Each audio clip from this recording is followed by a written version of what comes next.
Oh, it's because I muted myself this entire time. Oh, okay. Look at me. Professional streamer over here. Thank you, Tagar. As I was saying, sorry about being late. For some reason, my YouTube account disconnected from the streaming software that I use. So when I went to go back and pair the two, because you have to connect to the... Yeah. Okay, we're getting caught up here. There's a little bit of a delay from the chat from when I respond things. Cool. Excellent. Great. Thank you, Francisco. Because you need to connect the two things. But for some reason, when I went to go and repair the two, they weren't linking, and so I had to close out of like everything and then reopen things, and it was annoying. But yeah, cool. As I was saying before, I just noticed the my mic was muted messages. I was just making sure my levels, ironically, were okay. How are we doing today? Hope we're doing okay. Let's just double check, make sure I got everything that I want up. While we wait for some responses.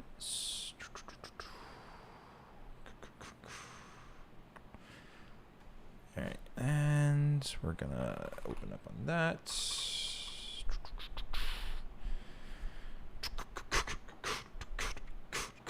Awesome. Excellent.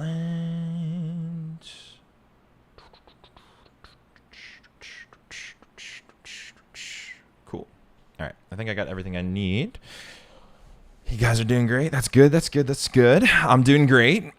Firestone wants to give me $180 off to replace all 4 of my tires, which, that involves, spending like $700, $600. So not going to do that. But other than that, doing great.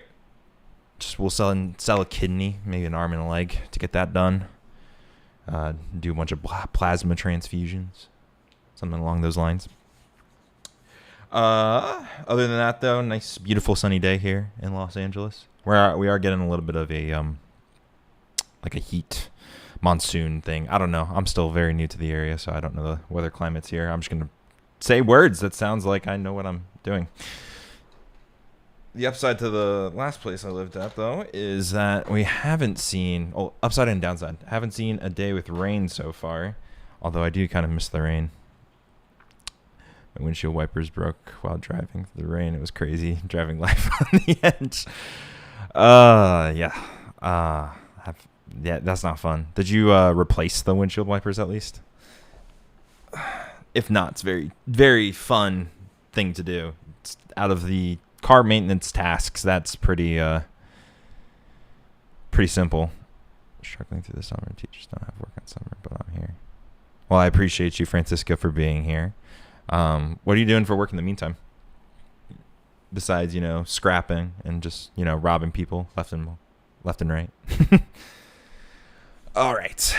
So, started an hour early today because last time I felt like it took me like an hour or so to get comfortable with like writing on stream. And at that point, I had to like go in 30 minutes. So I gave myself a little bit of buffer room and I'm going at it with the confidence to write today. Also, in my off on the side here, I was recording a little bit offline, but I didn't stream it. But I did manage to do a little bit more work on the queue that I'm working on.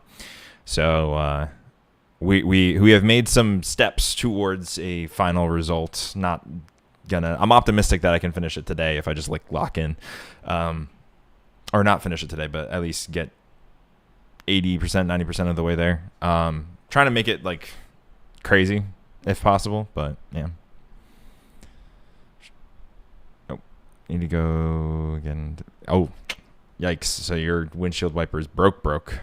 Not fun. I was going to say, if it was just the blade, because I've had that before, driving through some mountains in the rain, where the aggressively using the windshield wipers kind of just made the one blade loose, and then it just went flying or anything like that. Anyway, So now we got that settled. Let's move on over to the MIDI roll. Cool. And then I did remember to keep the MIDI keyboard up this time. Although, yeah, okay, we are seeing that. I'm looking at it like a minimized window in my second monitor here. Did some twiddling with my setup because I was finding myself like my neck getting crooked just looking at this one monitor over here. So I made everything kind of straight forcing.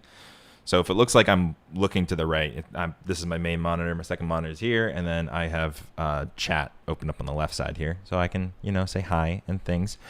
While I am there, I do notice that my camera is a little off to the side here. Maybe I don't want to mess with it too much. Oh, and the exposure is now gone. There. Oh, nope. Okay. You know what? I poked the beast. Cool. Awesome. All right. So today, I know a couple of you were here before, but I know Francisco hasn't. So what am I doing today? We are rescoring a cutscene and like combat loop from the game Uncharted 4. We are doing this because I love adventure music and it's fun just to practice rescoring things in the style of things that you want to be. Oh, I am so far over, actually. We need to correct that. All right. It's fun to restyle things in the genre that you love writing, or genres that you don't love writing. The hope for this, though, is to just get better and at writing in that style, so to speak. B, to have so much fun because it's fun writing campy and epic, adventurous, cinematic stuff.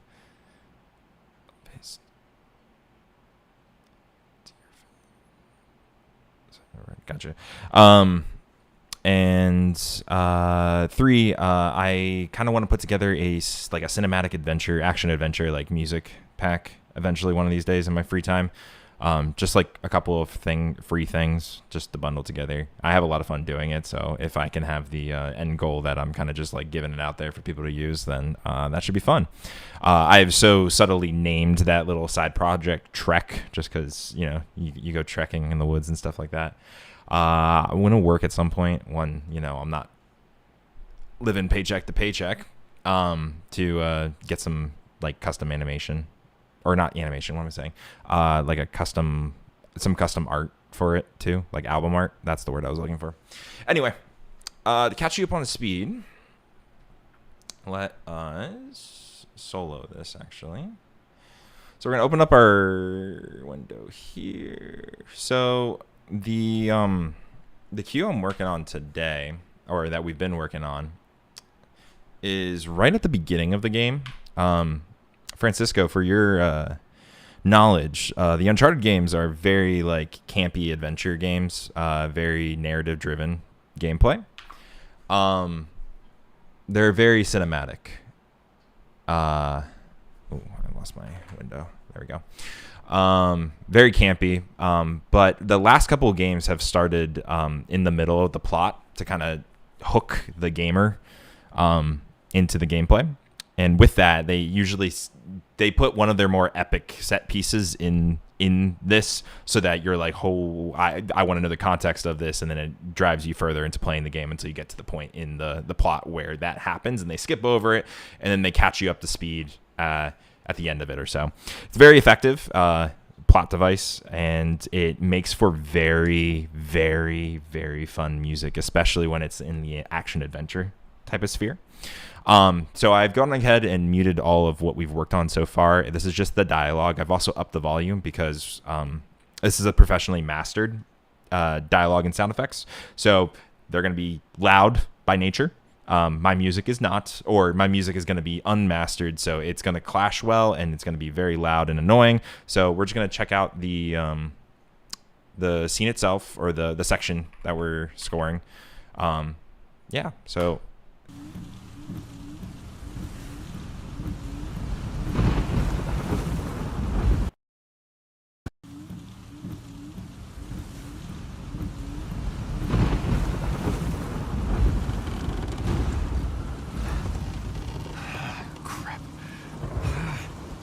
This is really good. Hold on!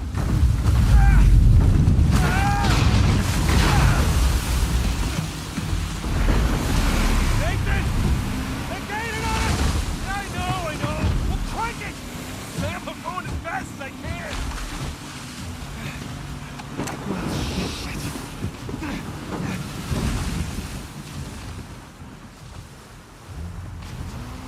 Keep heading towards you. I'll try to hold him up. Ah, shit! Here they come! They got smaller boats! Ram them! Got it! Hey, assholes! Tell your bosses to find their own damn... Cool. All right, so that section right there, right here, this is where it segments to a gameplay. You are the one. You're Nate. You're driving the boat. You're going around. Yeah. So from here is where like the loop would start. But the nature of these games, it's just basically very high energy, very fast-paced energy, and we kind of want to keep that up.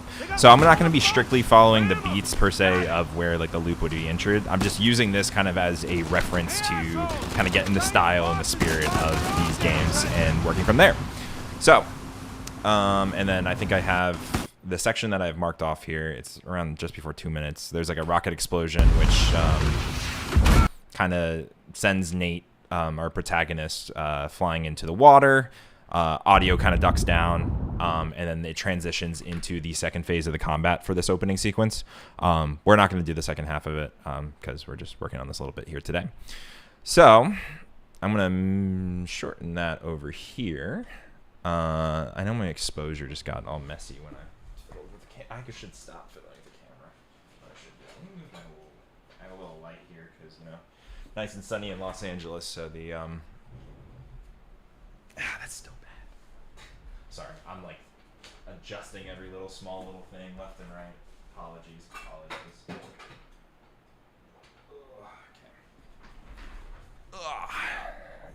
You know what? At some point, we're just gonna deal with it. I probably will still tweak with it, but you know what? I'm gonna pretend like I said I'm gonna deal with it. Anyway. So last stream, we didn't get too far into it. I had some starting out, like some basic ideas. So we're gonna, we're gonna reload our launcher here actually. 1 second. Gotta reload Nuendo. My shift click was not working. This is the second time it's happened today. Not quite sure what is up. Technology doesn't want to be my friend today, but Firestone does. I will take 4 tire now. And while you're at it, can you give me a discount on some windshield wipers? I will send them to Cars Way. All right. Let's see if my shift click works now. Yep. Okay, cool. And back in here. Cool. Doesn't like me very much today. So yeah, we're gonna solo that. We're gonna, this is what we worked on last time. I did mute all the sample percussion that I had. Actually, I should probably load that up too, because we did, or I was kind of working on it. These are all just sketches. These are just kind of a way to get like ideas out in a way that I thought was like safe as I'm getting comfortable with streaming to an audience usually, or composing to an audience. It's usually a much more introverted activity stylistically and artistically. But anyway, here's what we worked on so far. Not mixed, very kind of raw, and we're going to just use it as a basis harmonically and just momentum wise.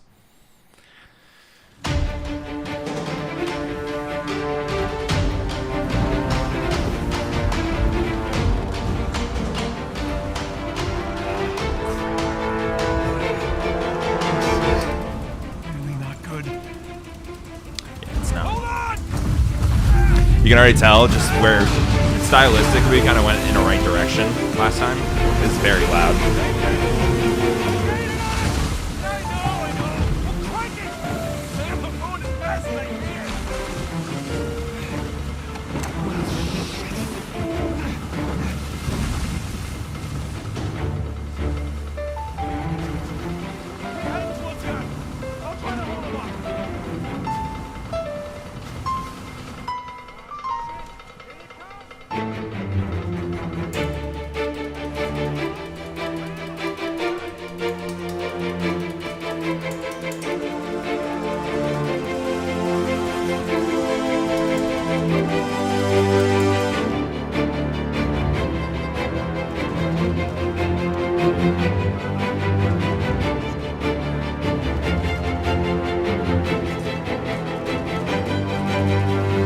So as I'm listening back to this right now, I'm going to have to go in and remember what chords I put there too. It has been like 2 days since that. Awesome. So yeah. All right. Now, while I was gone, or my offline activity consisted of writing down some percussion tracks that I think got me into like a creative spirit. So I did a lot more, or not a lot more. I did some work offline. Mostly with the percussion. Today, I plan on going heavy into the strings and start programming those to be exactly how I want them at the end. But yeah, this is the percussion track that I came up with. A little bit more production. This is the drum track with the sketch strings.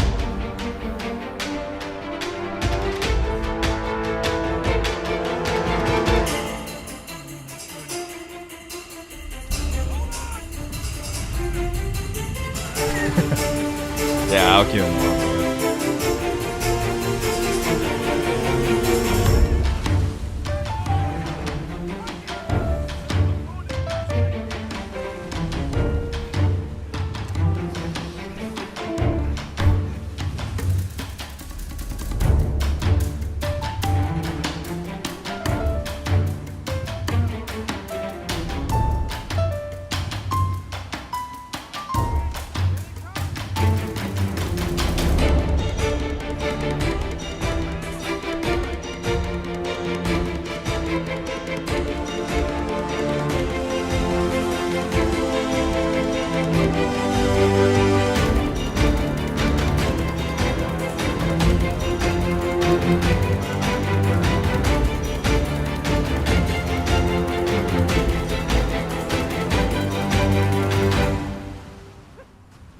Cool. All right. So yeah, we can dive right into there. First off is these strings. So I'm gonna take the sketch. Actually, I'll keep that up here. I'm gonna typically, if I'm short for time, what I'll do is on a sketch track like this, I'll just route the MIDI outputs to each of the instrument tracks so that I don't have to rework it. But I super quantize these I don't know why I super quantized these, but I did. We wanted a little bit of some like roughness to it, so it sounds a little bit more realistic, especially for the mock-up.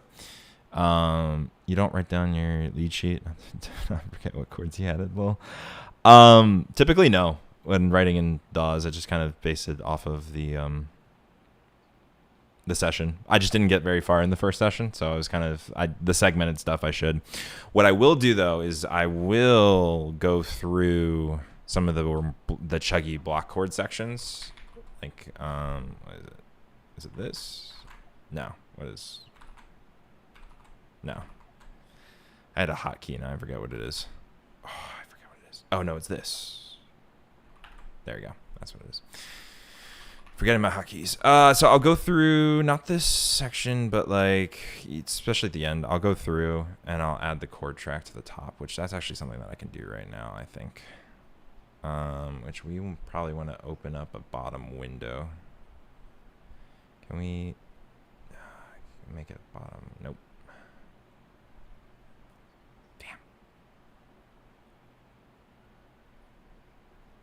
Okay, I'm gonna throw this in my second tab.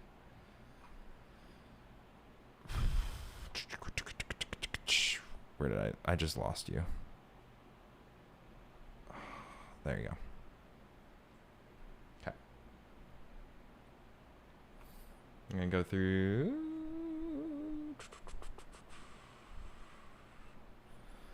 So we're like the B section, chord track.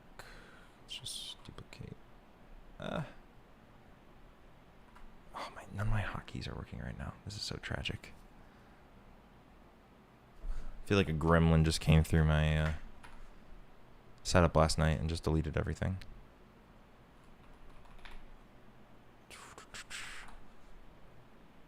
Let's do that. That. I'll do that. I'll do that. Oh, actually, some of these repeat. So let's just start with those 4. Working with it's like a D5 chord, power chord to a. I think I did like a C add 9. Or add 2, whatever it is.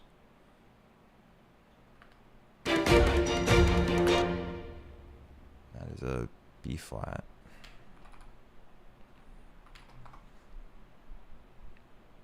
And you know what? This might just be a E minor 7, I think. Because it's going up stepwise, and then I think it's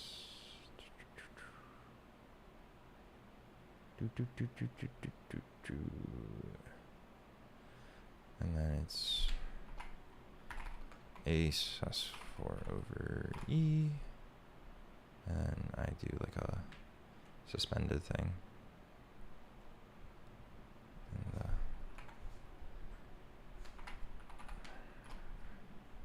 for the voice leading. What's your question, Francisco?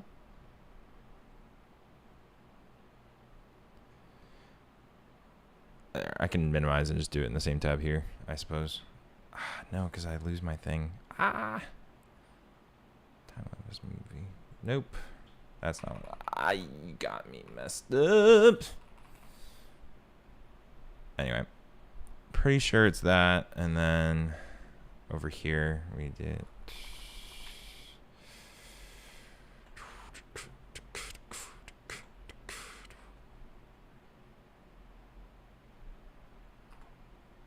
I messed up that one.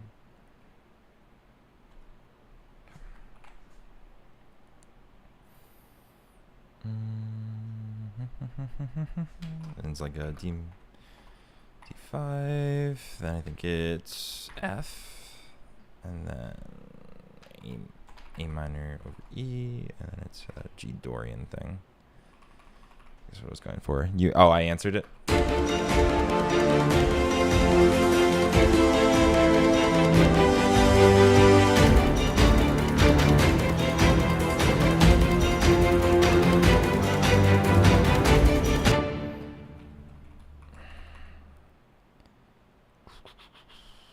D to C to F, 5 to cool. Okay.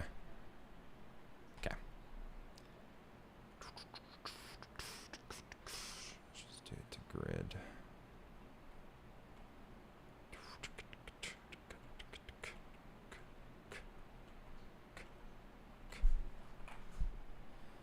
Then to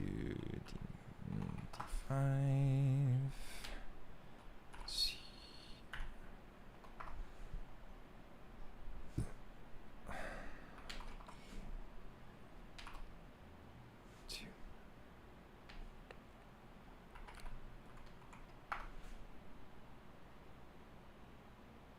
Oh, maybe I think it's B flat over F actually.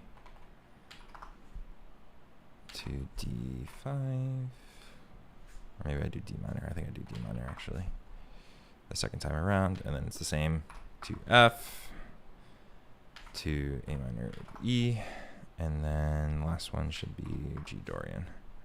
Cool. I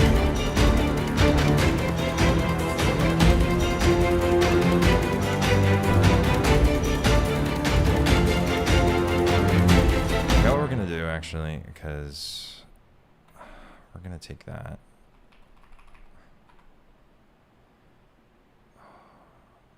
We're gonna open this up now that I messed up my window for it. Beautiful.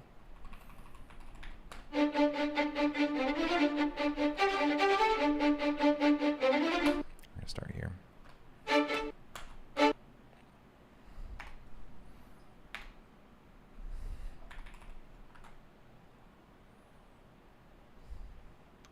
Delete all of these. No, that's not what I wanted.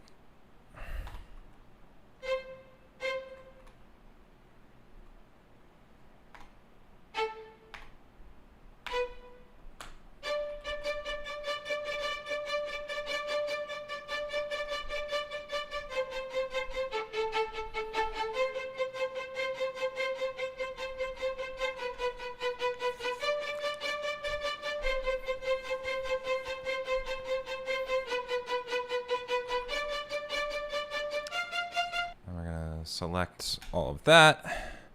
Naturally, your violin player is not going to play everything perfectly, so what are eighth notes there? So let's do that. We're going to offset them by a roughness tick of 5. Actually, let's make it 10 because it is pretty chuggy.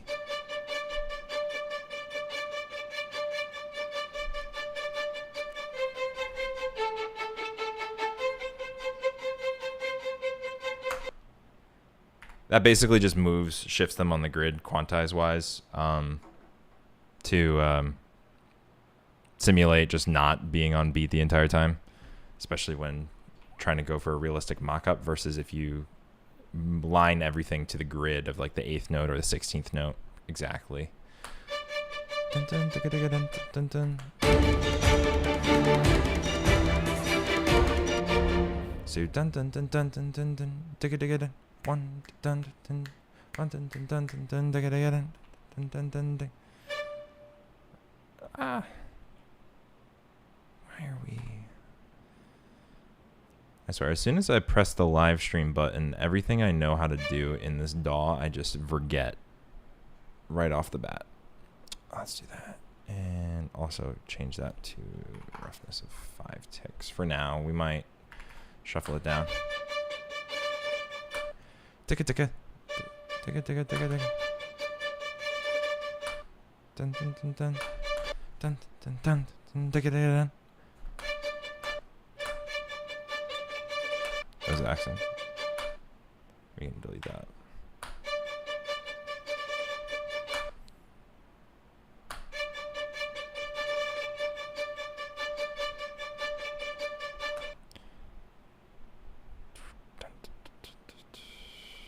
Shift that over there.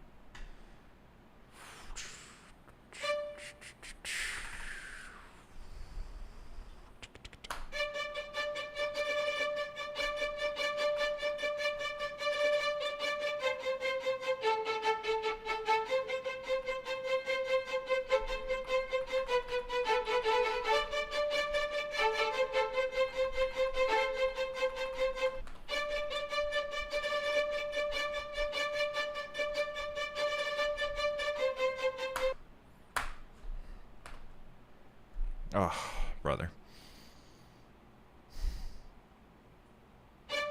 Thank you. Save.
Do that.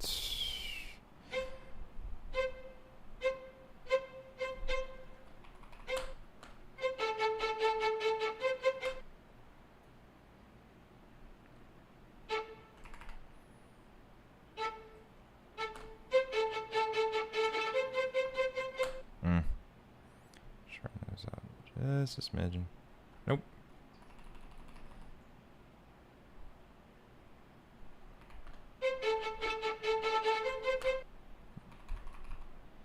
Oh, damn it.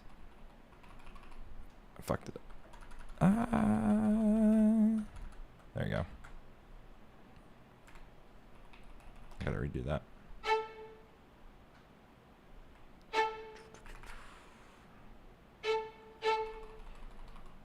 Didn't even notice that all my velocities had shifted over.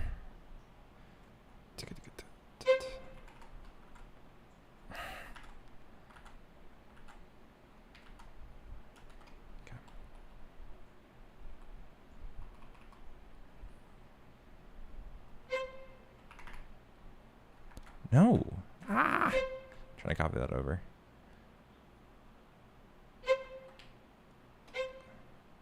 Okay.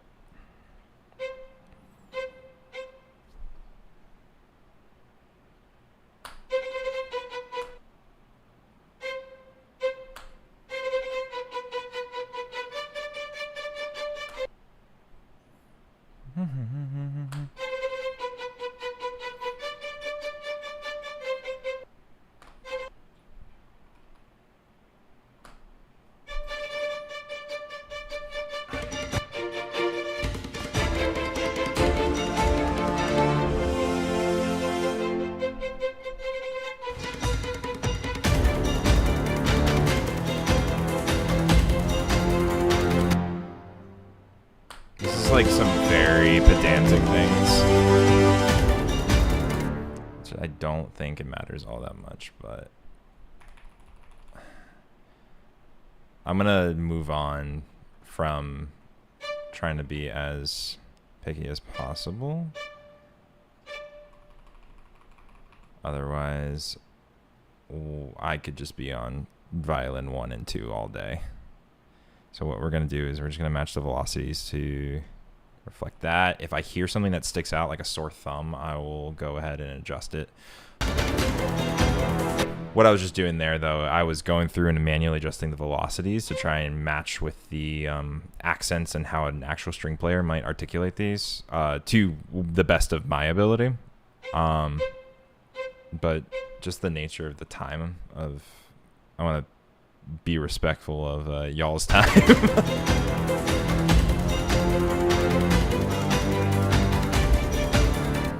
Dun, dun, dun, dun, dun, dun, dun, dun, dun, dun, dun, dun, dun, dun.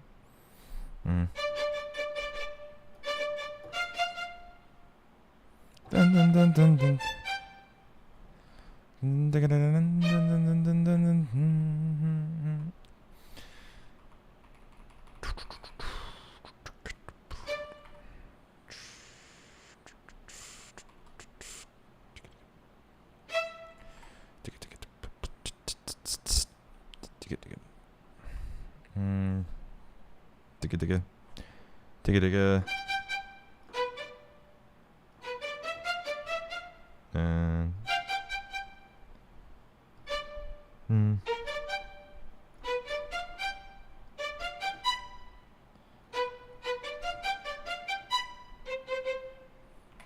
we're gonna change those. We're gonna change the last couple ones.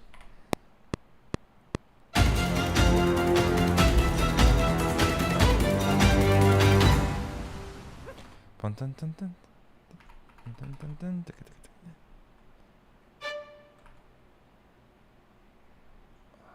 let's change the.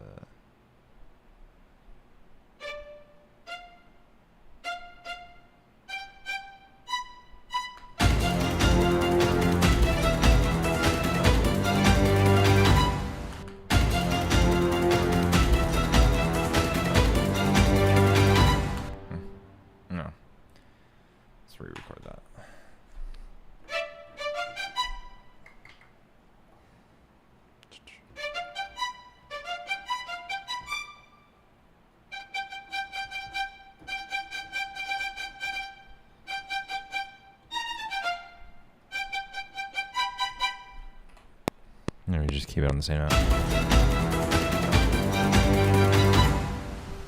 Ding it again.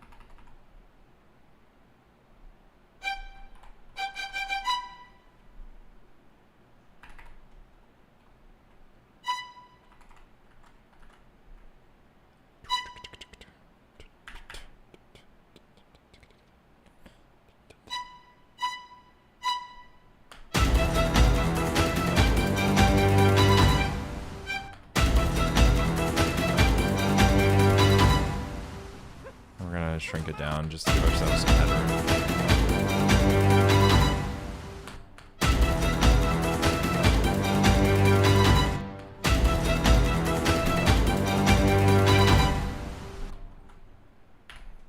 Maybe do a VC split there.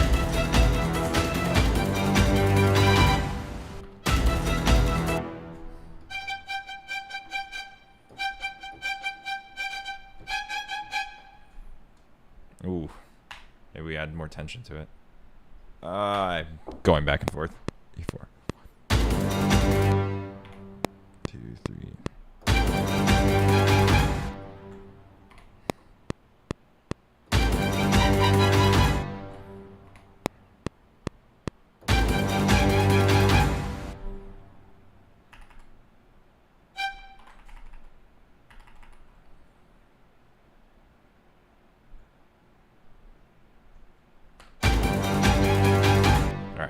Let's just hear that.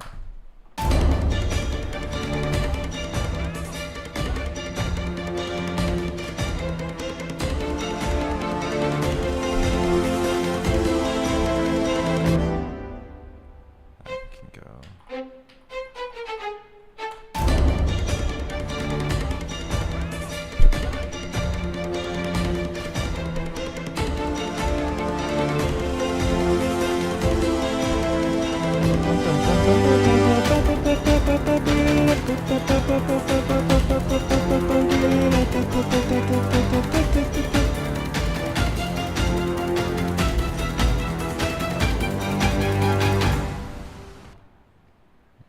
And they can't have clashing at the end. We gotta switch it to the B, I think.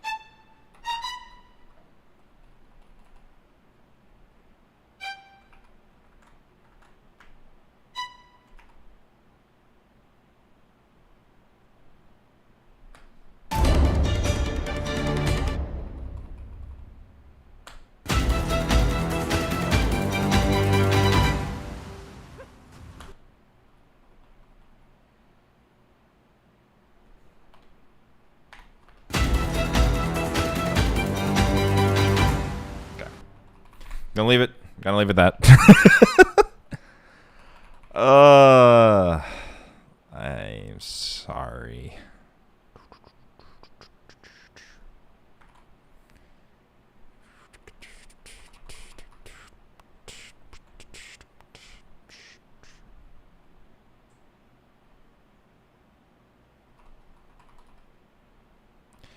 What am I doing? No. This is so not my flow. All right. I'm gonna start over here. Do that. Nope.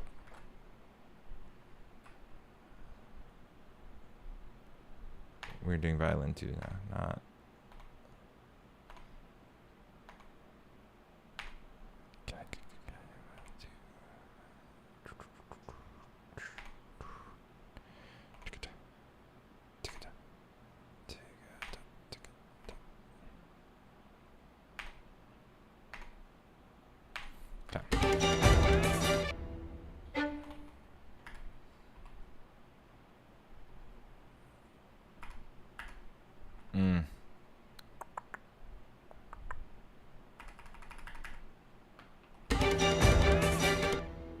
Dun, dun, dun, dun.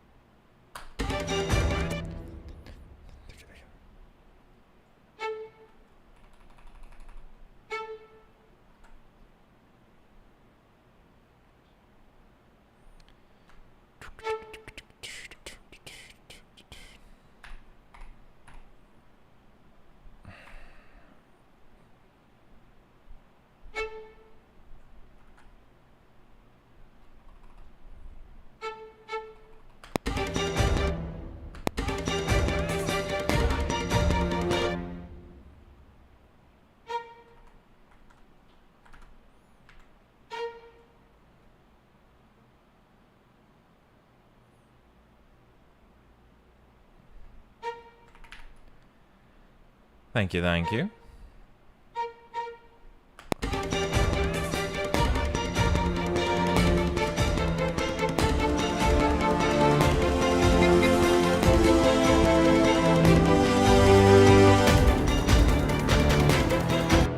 No. What is that? Okay, I'm going through this setting right now.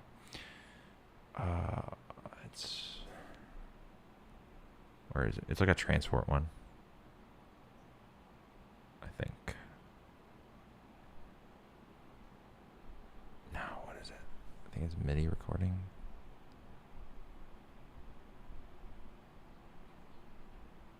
I'm trying to go through each of the ones.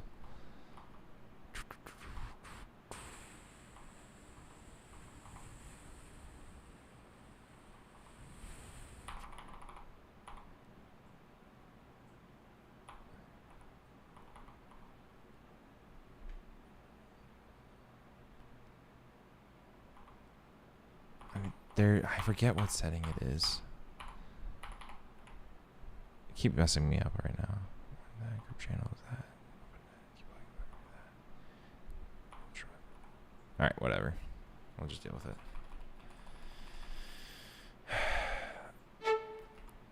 Oh my goodness.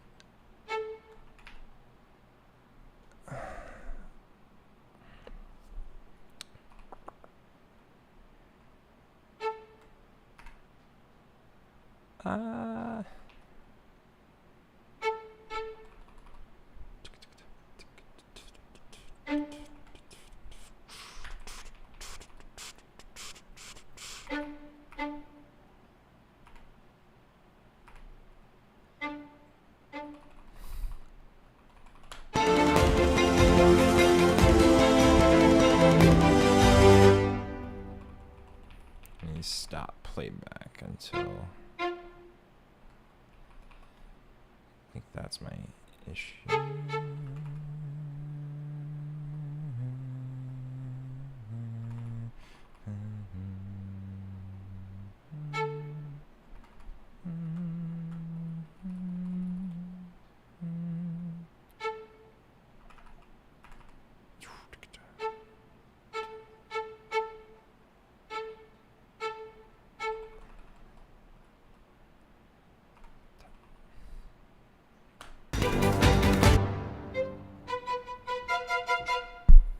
I'm gonna add the dominant in that one. Dun, dun, dun.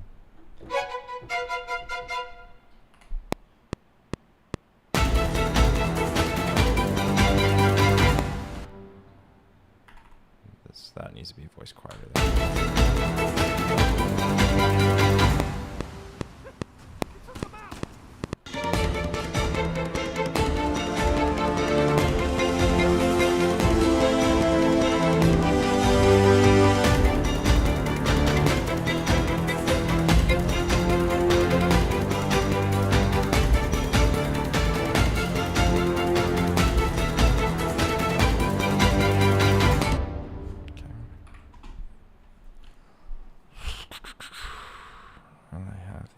Here. This two. We're gonna have longs in that. We wanna. Okay, let's separate then the longs from the shorts. We're gonna go very pedantic with our stems. Very specific, not pedantic. What am I saying? Violin too short. And then we'll add the violas to the viola short. Viola short. Where are you at? Where are we at? Oh no, we're up here. Okay. I could use the search. I'm short. I swear, my brain sometimes. It's because I have an audience. I'm just going over the window. What am I even saying? Okay. We gotta go. Our reverbs. We'll run with those guys. You see short. short. I'll start there.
Viola.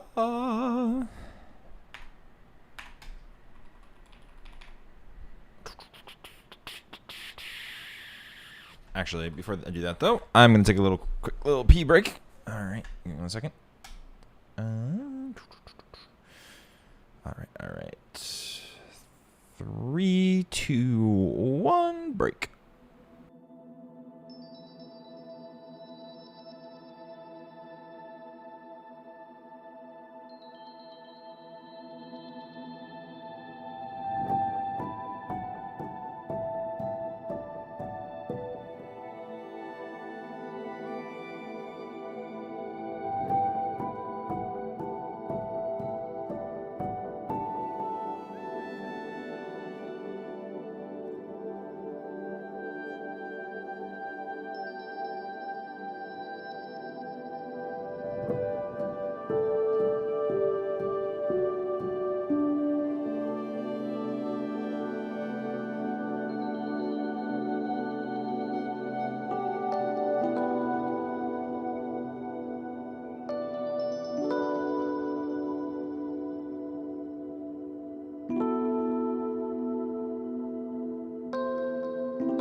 All right, I'm back. I forgot I had coffee over here. I'm gonna move it. to there.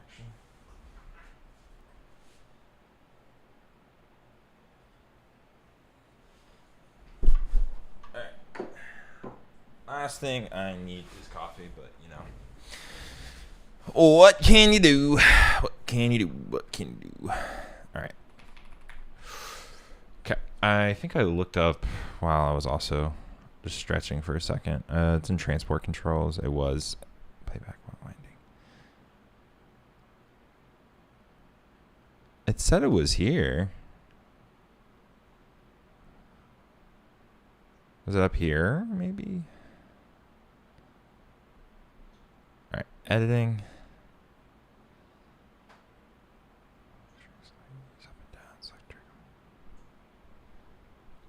It's in here somewhere, I know for sure. I'm looking for, okay, so while I'm going in here and affecting the, I'm editing the MIDI data, I have a setting on right now that when I press stop, it goes back to where I started the playhead. I'm trying to just temporarily turn that off while I'm going in and adjusting values. It's usually under a transport setting.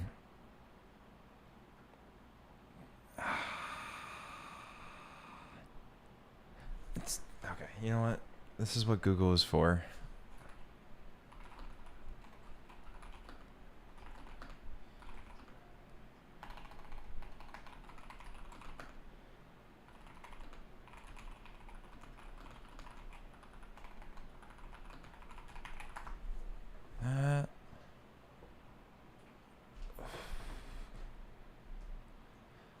Sure.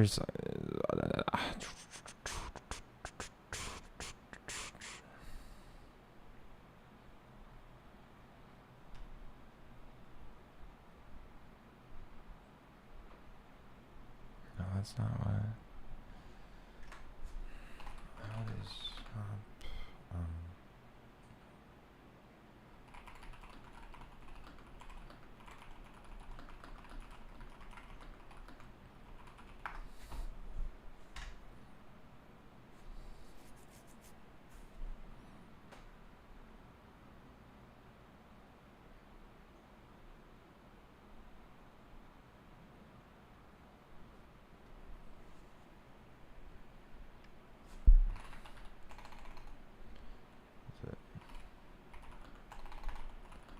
I can't type to start.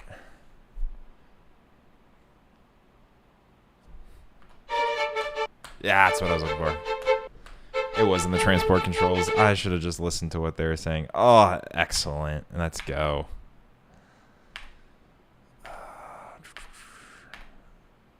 It's just the live streaming brain, I swear. And we're gonna actually, while we're editing these note values, where's my, just get comfy in that. Oh, it's putting a lot of unnecessary pressure on my back here. Ah.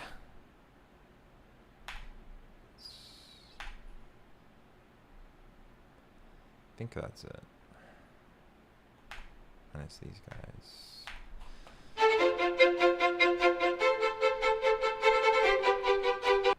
Ooh. What are you?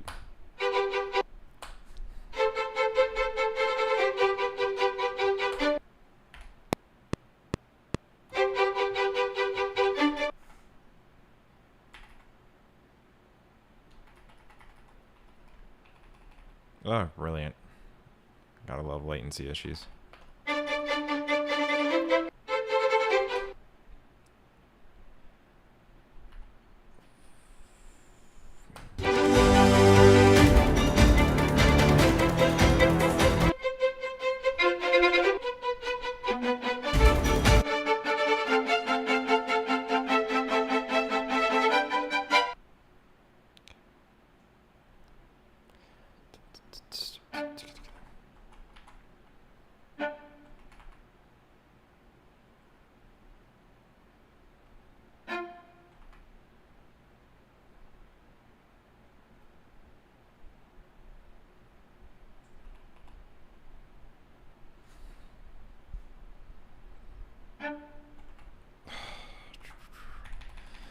think I'm gonna create a macro. I just gotta get around doing it. I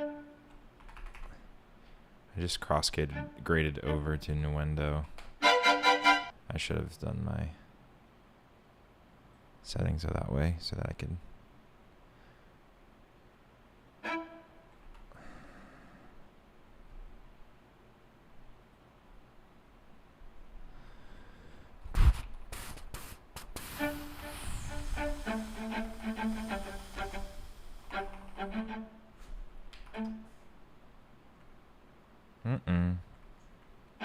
Keep that there. No! That.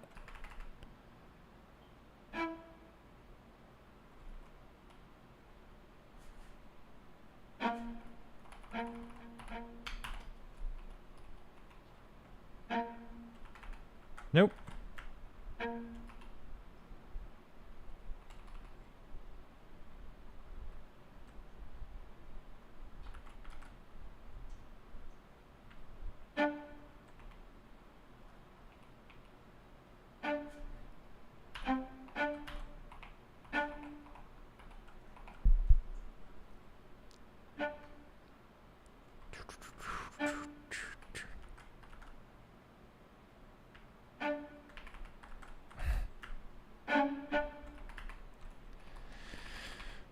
Cubase does this thing sometimes, or Nuendo does this thing sometimes, where the option key doesn't engage quickly enough.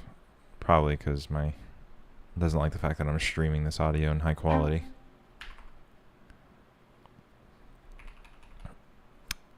Yeah, I really need to make a hotkey for this so I can make this process go by a lot faster instead of doing a quick scrub of things.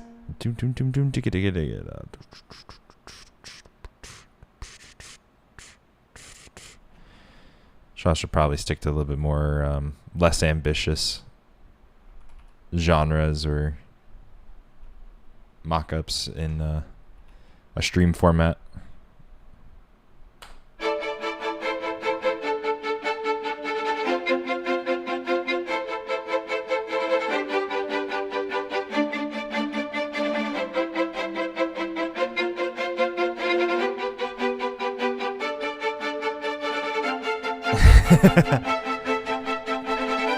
Yeah, that's exactly what it is. The good thing about it, though, is that it can only get better with the more I do it, you know?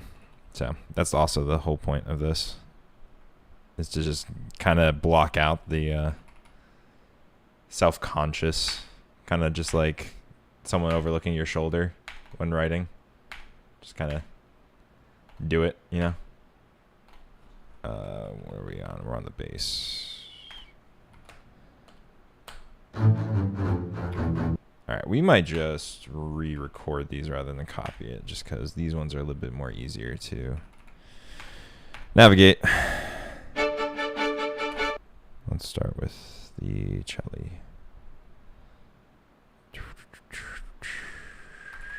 Nope, that. I don't have any of these set. That also explains a lot. Wait, that's set. Is that set? Nope.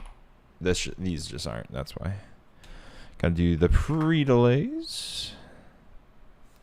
Using Cinestrings as my library. They typically have, their spiccato patches typically have an offset about negative 50 milliseconds. Let's start there. And see, now that I am recording, I do want to do the...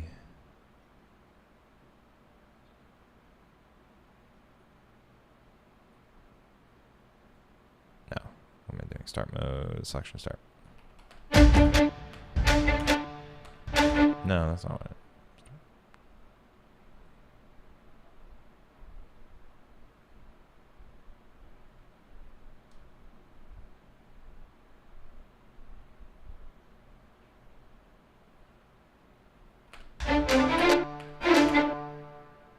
See, now I'm just trying to figure out what...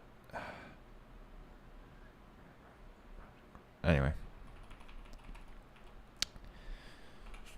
Turn off the cycle for that.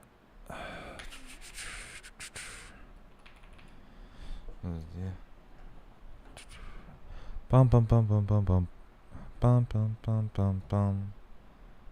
No, that's later. Scrub through.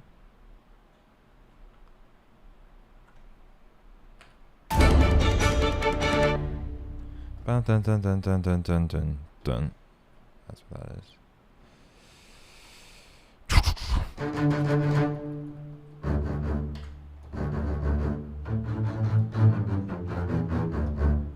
So, pick up to that.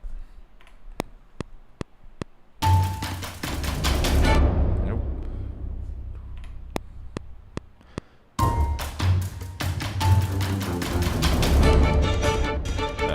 No, these are. It's not the end.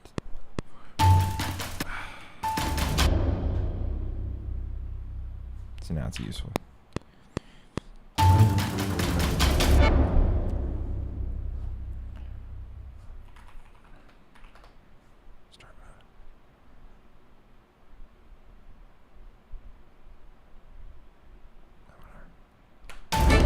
There we go.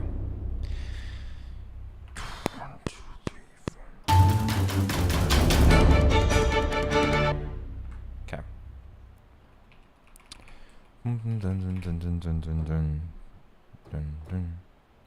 That's only on the second part. They do. Okay. Heard.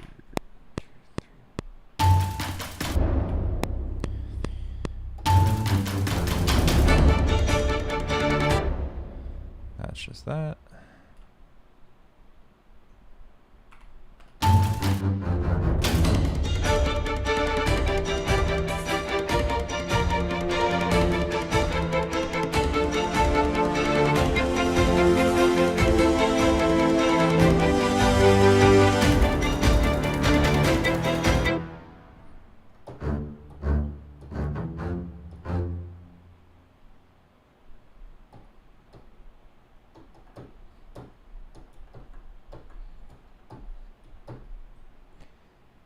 Dun, dun, dun, dun, dun.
also the octave up too.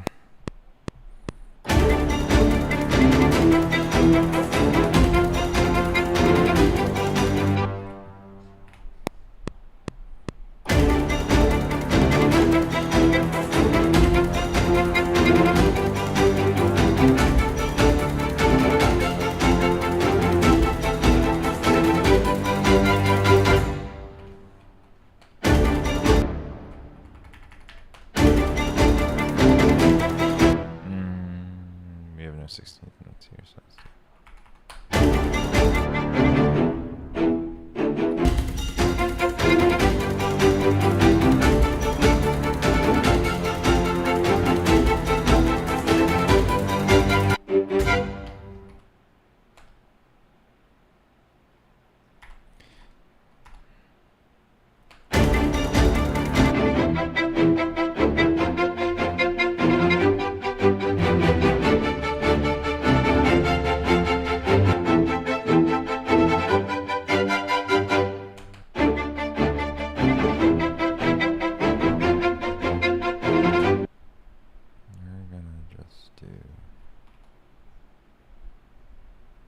cycle that.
Yeah, they are pretty good. However, we got better ones coming soon.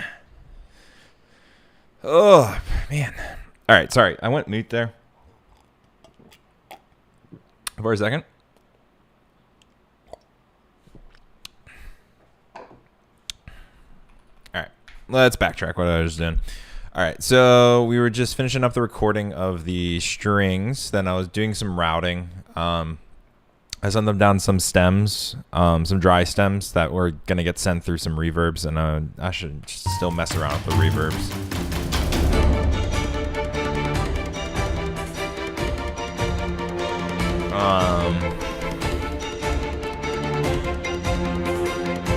I need to hear more of these. I forgot my arrangement doesn't have them. I think they can still pop a little bit more reverb. Maybe up the room mics a little bit. Or the...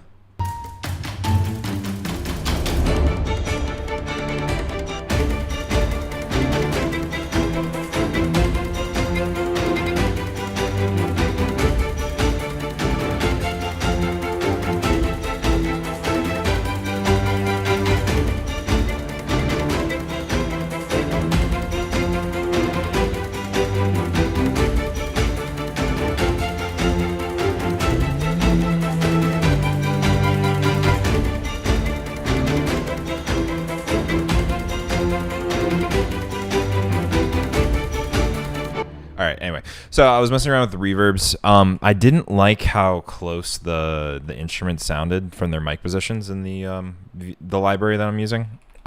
So when I went into this window, I was adjusting the different mic levels from the recording. I love string libraries that have multiple mic positions. I'm trying to go for, in the mix, I'm trying to get the strings pretty close in their natural space.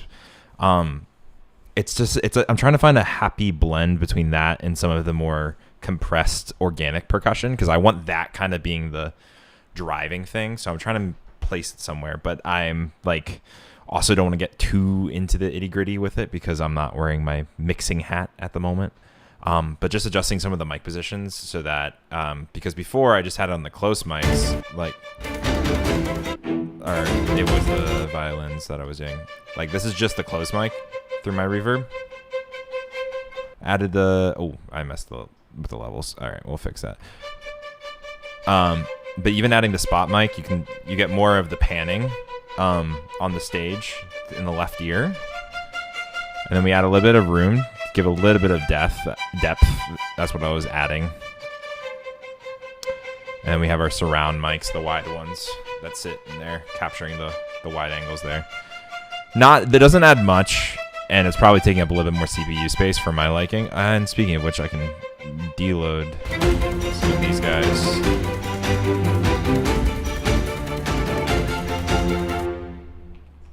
Burn the witch vibes, yeah. Ugh.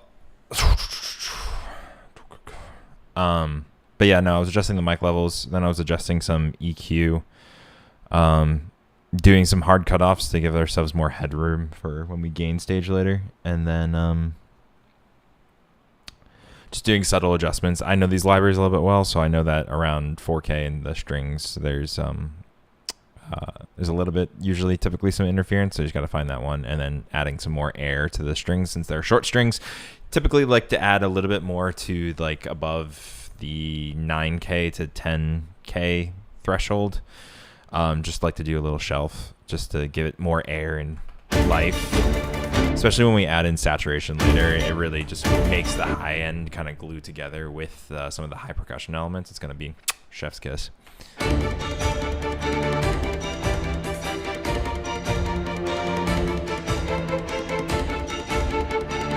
just realized this is just messed up right here.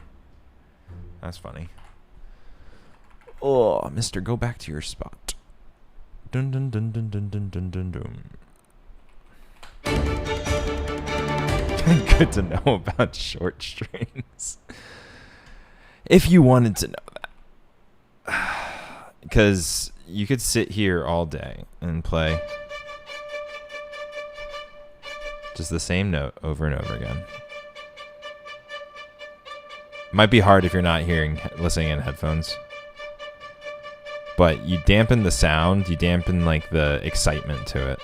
Always want to add in a little bit more or boost a little bit of the high-end information in some of these recordings that the libraries come with.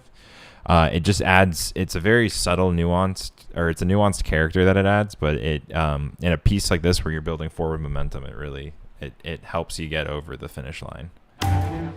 We're going to ignore the A section because I didn't really compose much. I am so behind where I wanted to be today. I feel like I'm saying that a lot. I got to get better at doing this whole thing. All right, we're going to lower the rest of these.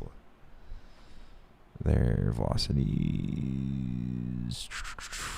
Just so we can give ourselves more.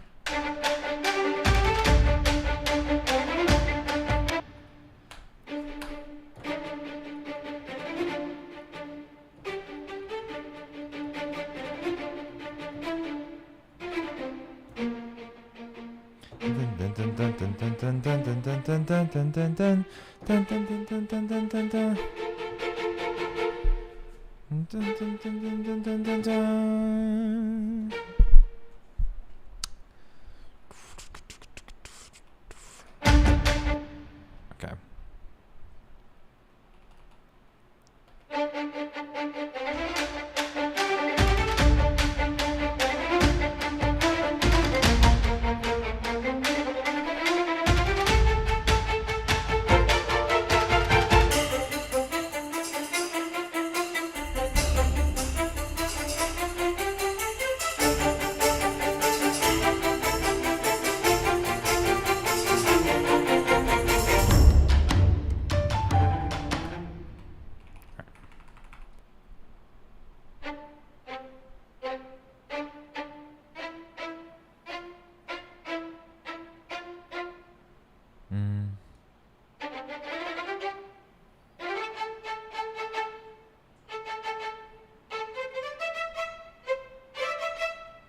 Okay. I'm just like kind of drawing a line here. And then I think what I'm going to do is I'm going to go... oh, I skipped way far ahead. I didn't mean to do that. Drawing a little line here of the dynamics that I kind of want to do. Dun, dun, dun, dun, dun, dun, dun.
dun, dun, dun, dun, ticka, ticka, ticka. Dun, dun, dun, dun, ticka, ticka, ticka, ticka.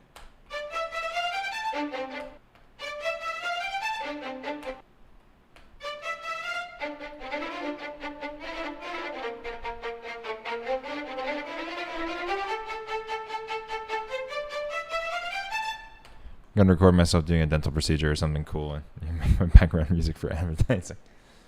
Yeah. Hiking my dogs around in my cabins to take your time, learning the jargon and blending in. Gotcha. Yeah.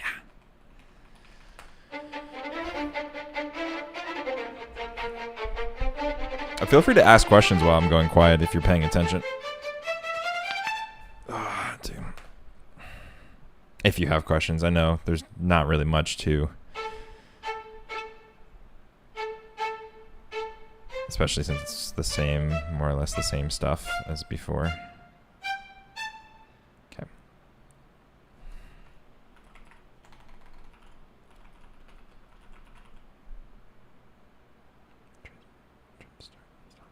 Okay.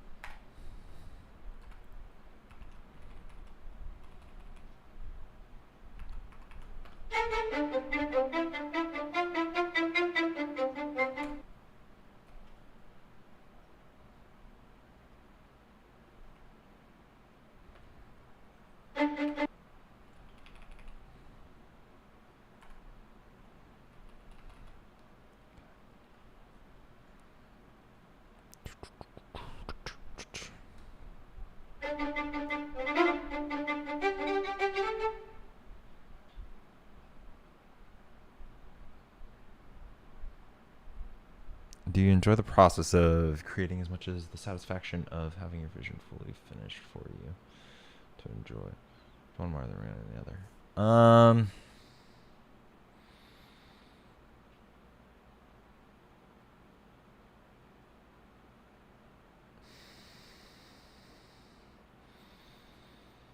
Do you enjoy? I think it changes depending on what it is, right? Because take this one for example. This one's exciting because I know what I'm basically doing.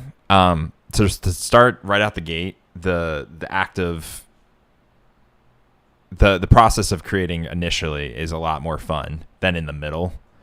Right now, it's like I see the vision and I'm kind of frustrated that I can't get there as fast as I want to. So now it's more so like the latter half of your question, but it changes just based on where I am in the process. So I think it's both or one or the other. It's not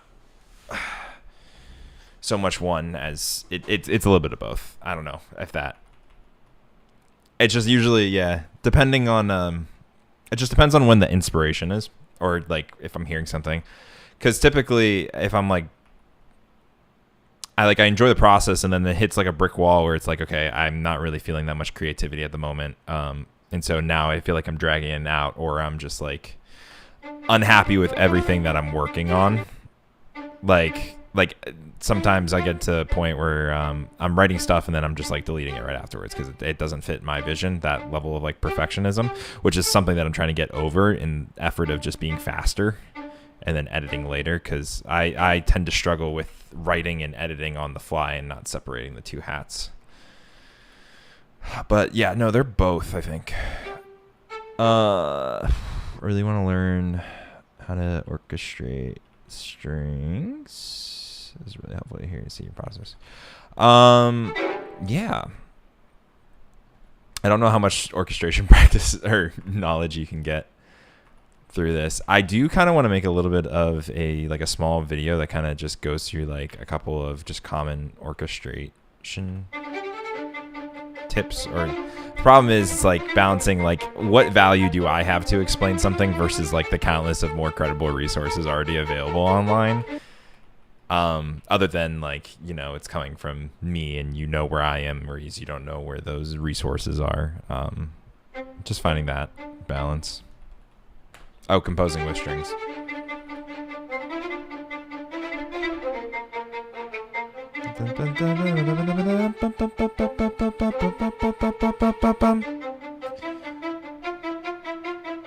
We're gonna crescendo this one.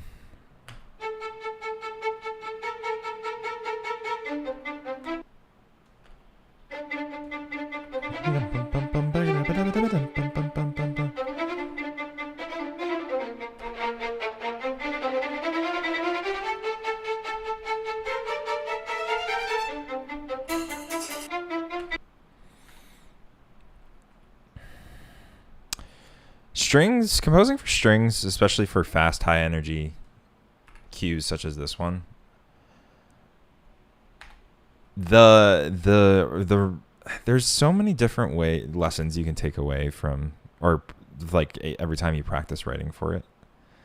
The main one, much to the string player's dismay, is in a cue like this especially, they always have to be playing. Something in the string section in the family has to be with some version of the subdivision that you're trying to go for. In this case, it's the 16th note, or just some form of like forward motion. The best piece of advice that I've heard is that when you if you just take away the percussion and everything that kind of like drives the rhythm you would think of conventionally, and you just solo out the strings, like you should be able to hear the full piece just from the string section alone. So in order to write for the orchestra, the best way is to just start just by writing for strings, like a full string family, like chamber string family. Because from there, for hundreds of years, like the people have been perfecting the sound and have been copying and recreating the sounds of the orchestra, and then adding like the brass family on top of that. Because that's in the grand scheme of things, the brass section is very new, especially with like just conventional stuff. That's like all the past, especially for writing in classical orchestra and repertoire. That's like within the past 200 years versus the past 400 years with the strings. Like, you kind of got to know the history to respect how to write for them. Yeah.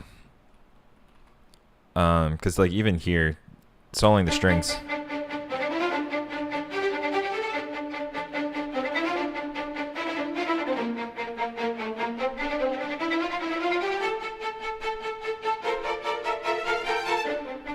Like, you still have some sense of what the piece is. Like, you know, like, you could, even here, because I have it kind of fully fleshed out at the end here. Like, you don't need the percussion. It just adds the excitement of it.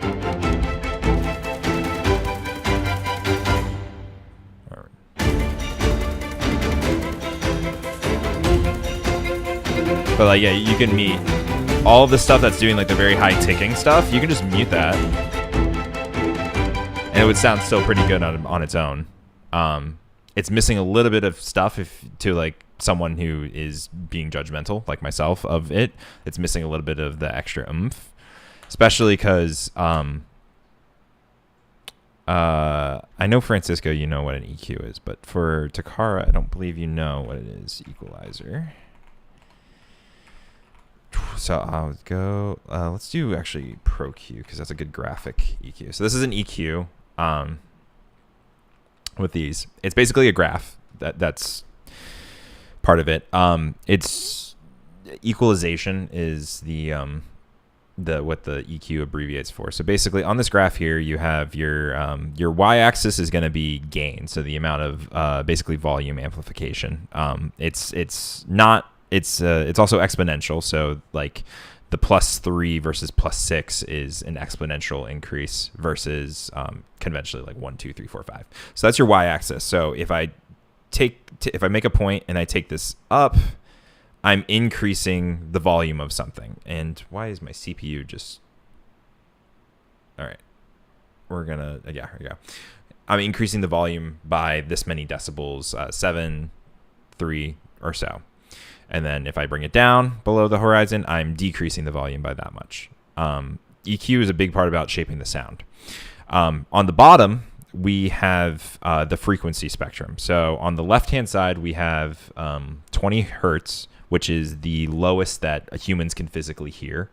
And then on the other side, on the right side, we have 20,000 hertz, which is the highest that we can hear. Let's load up something. Let's load up a string, I guess. All right. So yeah. So typically, most of your fun stuff is going to happen in the middle here. So that's going to be notes like here. So when I press a note on the strings, what you're seeing is the root note is going to be here. That's what this first little hump is.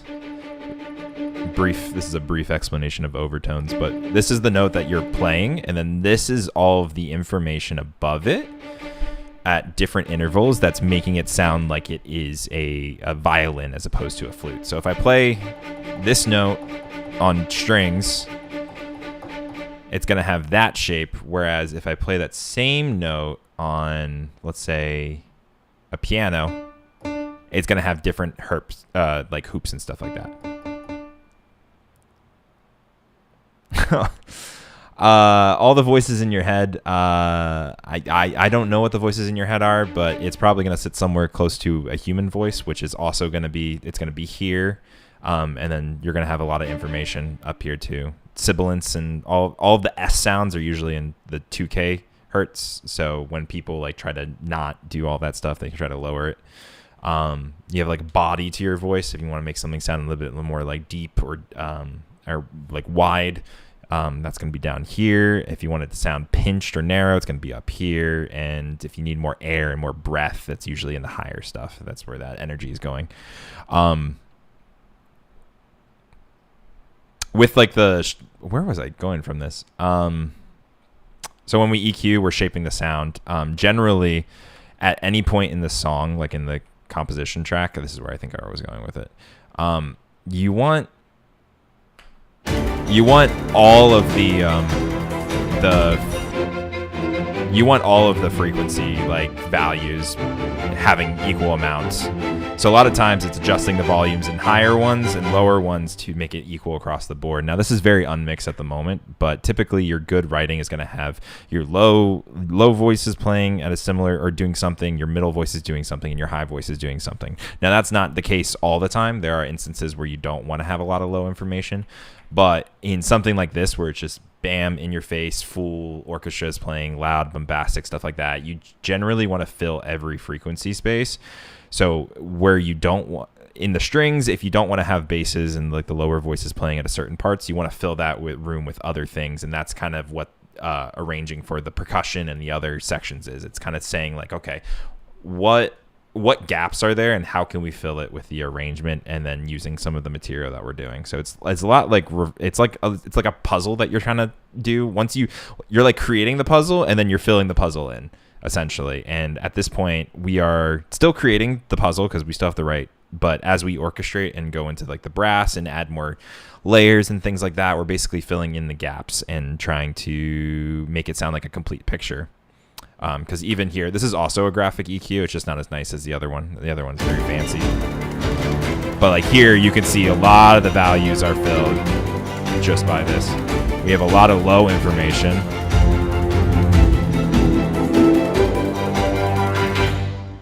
And that's just going through a little sweep right there and going through and highlighting all those values. Anyway, that was my tangent over.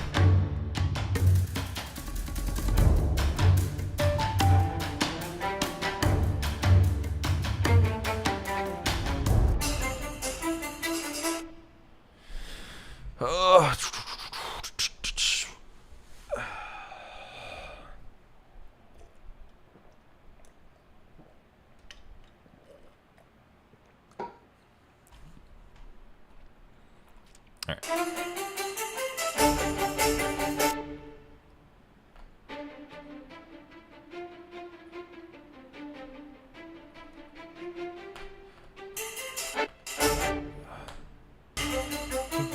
I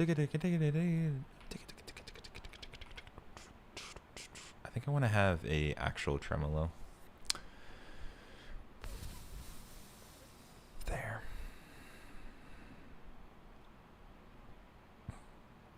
I think we want to go.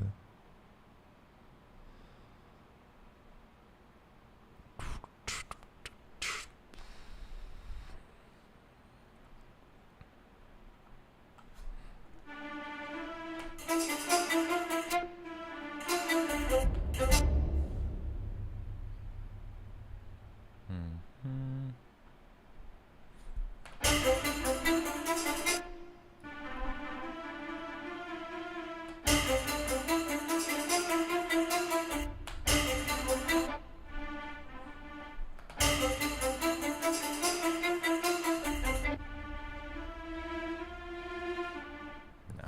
no.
These can be a little bit.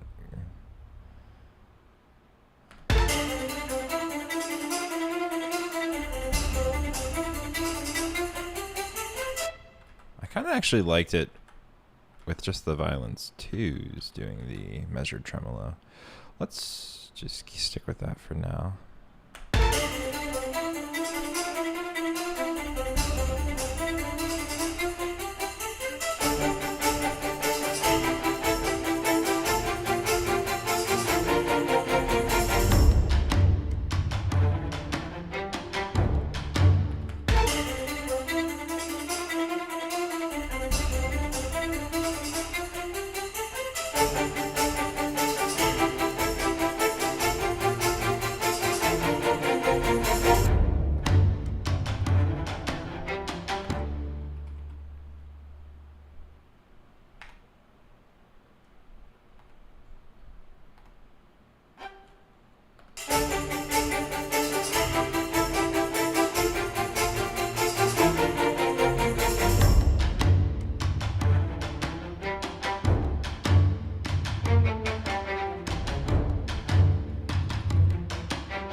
We're like doing this like galloping type of thing with these 16th notes in beat 4.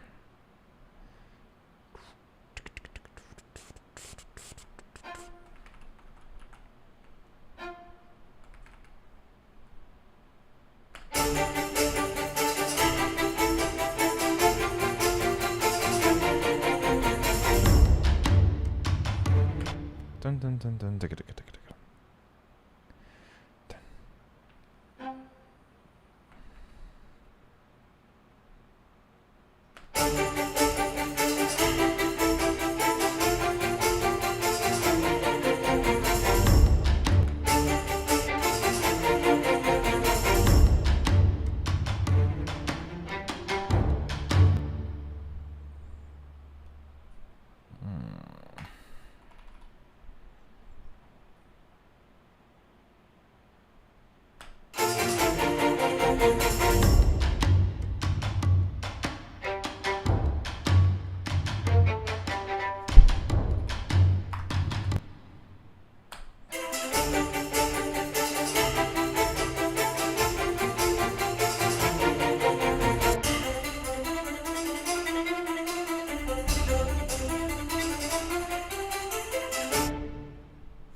That little viola line there.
Nope.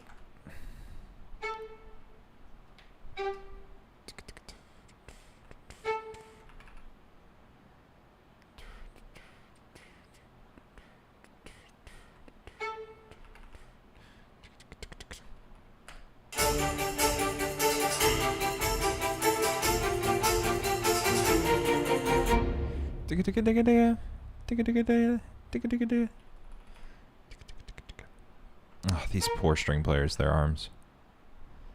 It's okay.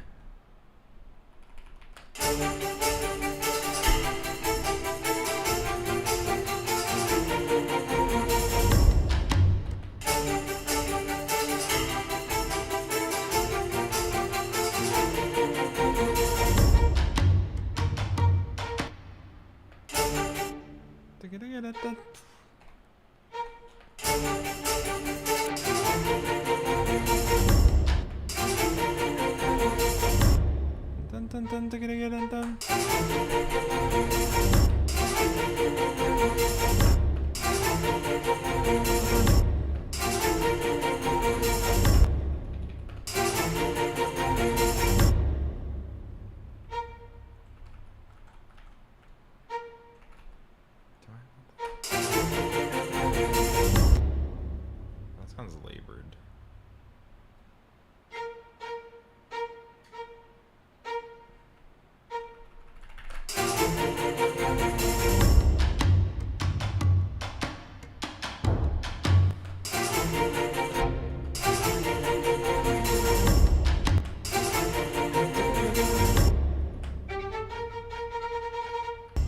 I don't like that.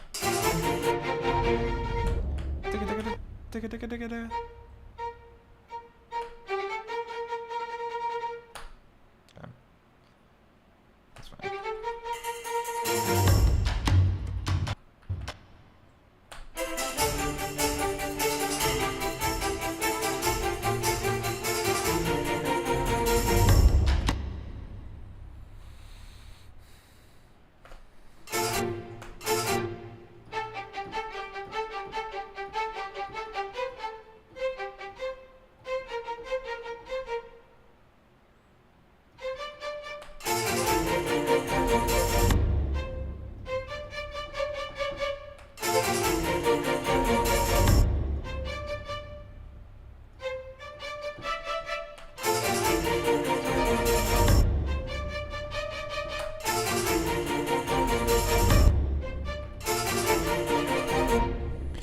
Can you do multiple projects at once without having them mix in your head, or do you need to finish one before starting another?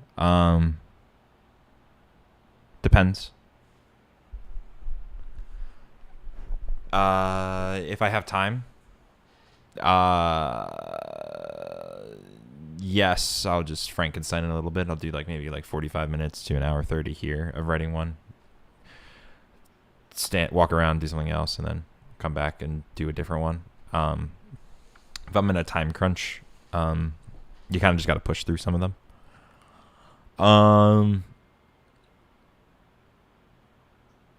Oh, without having them mix in your head. Not.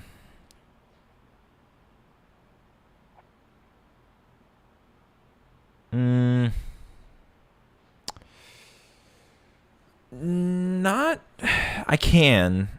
The issue comes in if I have to do a lot of lyrical stuff, and I'm just completely dead for melodic ideas. I'll sometimes accidentally just do something or rewrite something similar. It's like rewriting your name, but just in a different font, or rewriting the same essay just in a different font. I'll sometimes like do that, and I'll have to go back and then rethink of something. But yeah, it's not that hard, especially if tonally they're completely different. I'll often try to do like something dramatic, more tension, ambient, while also then doing something orchestral.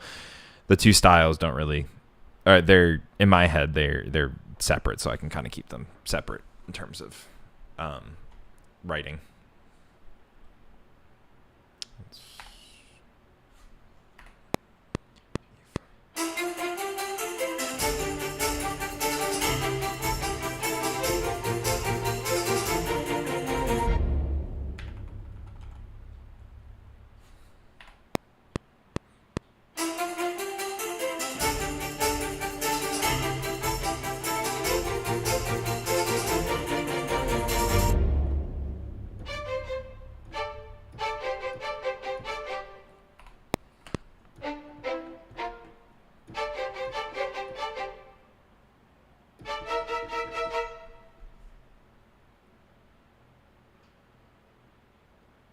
Sorry, I'm expecting an email, so I keep looking over my phone every time I get a new notification.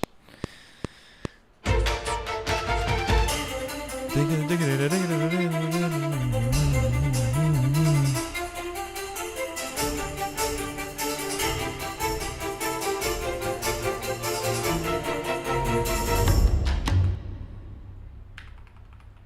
think that's what I was looking for.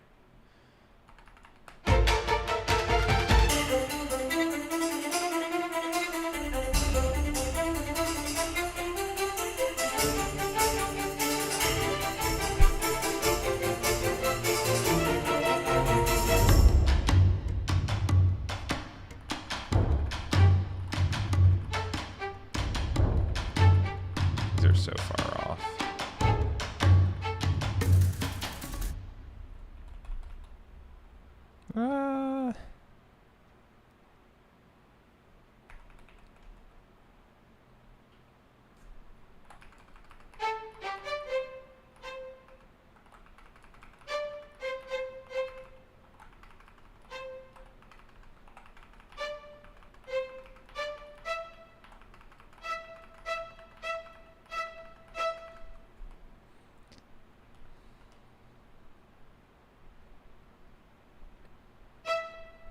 These little measured tremolo things, I'm offsetting them across the strings. So like the violin 2s are doing it here, and then the violin 1s are doing it here.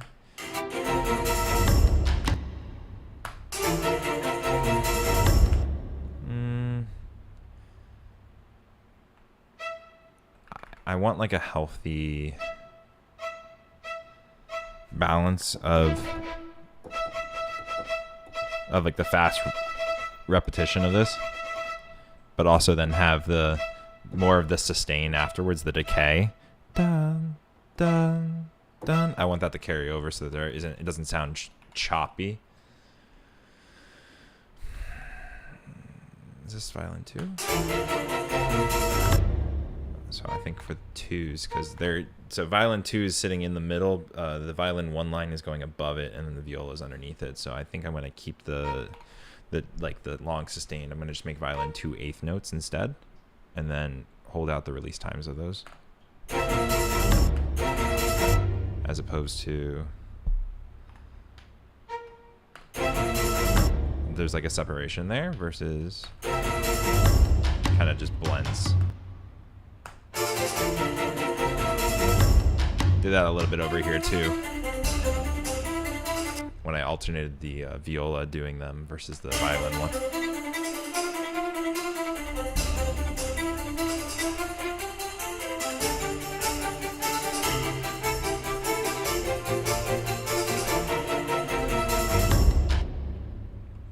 Dun, dun, dun, dun, dun, dun. Although I don't. Dun, dun, dun, dun, dun, dun, da, da, da. I don't know if we should have it on the beat 3 or beat 4. It sounds too trappy, I think, if you have it on the 4th. That's not a good descriptive. I'm like, when I say trappy, I'm imagining like the hi-hats in like a trap song, or like some really poorly mixed like like doing like the machine gun. They just put like a tremulator on it, or tremolo on it.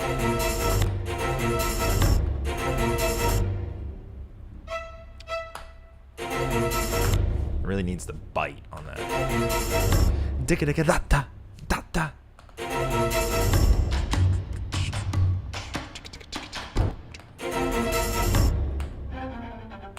Dicka dicka dun dun. I think dicka dicka dun dun. Dicka dicka dun dun. Dicka dicka dun dun. Really just heavy into that beat 4.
Just make them 8th notes that last measure. So the brass is going to be playing, so I'm fighting for a side that's going to get outpowered by a clashing chord anyway, so what's the point, you know? Because I think we're going to do French horn. You're not going to notice the subtle differences in the articulation when you have that cluster play. Oh, man.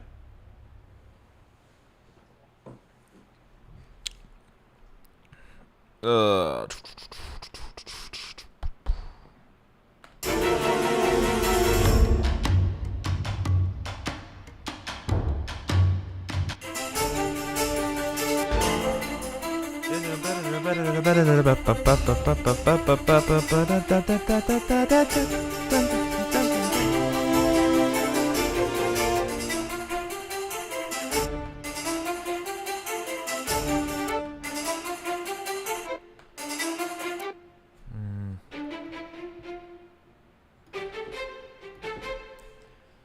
gonna do the violin ones coming in and 4 end. 3, 4, 1, 2, 3. A little pickup measure, and then we'll make it sound a little bit nicer. It'll sneak in there.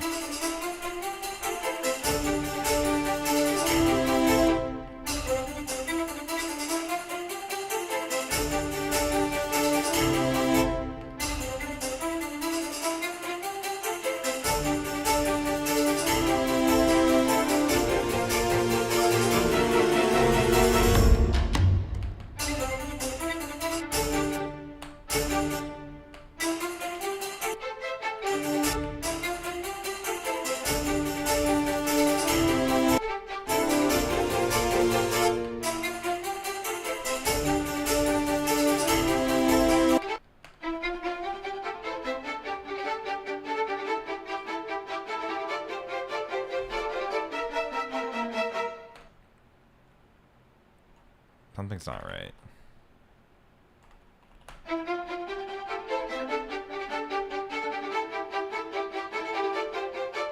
Oh, wait, you know what it is? Forgot to do these. Nope, stay. Come on.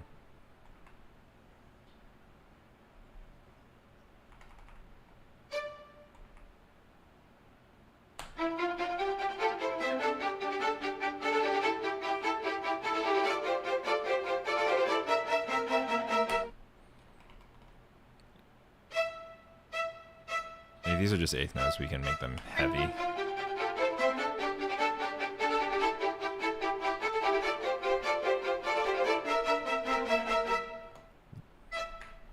Is that my problematic note? I think that is.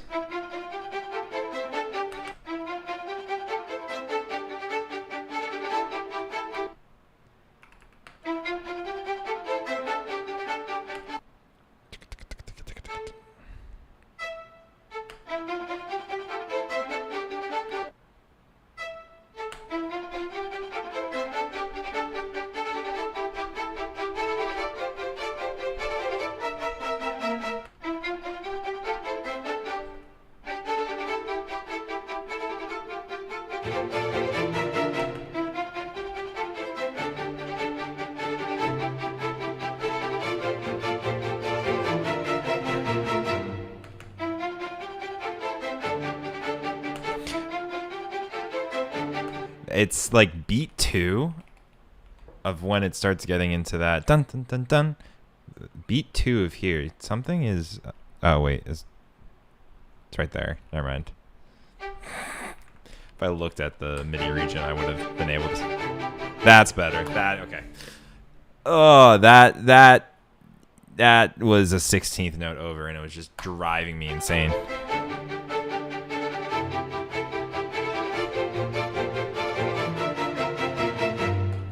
That's sounding much better.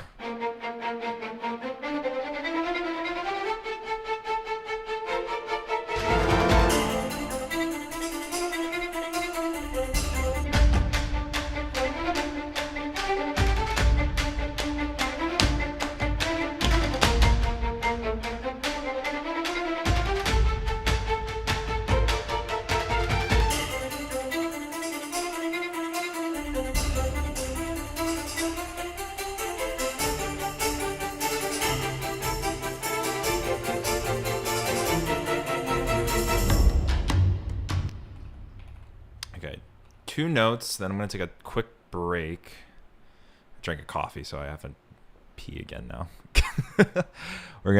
This violin's going to sneak in a little bit more.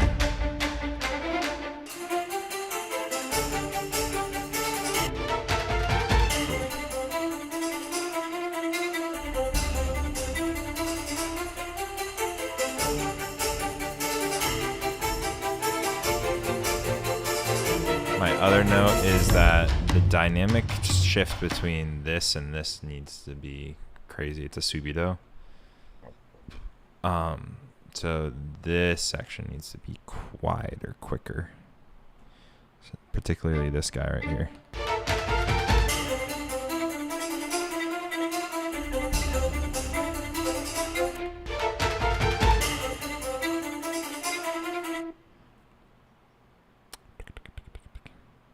Yeah, the violas don't really have a...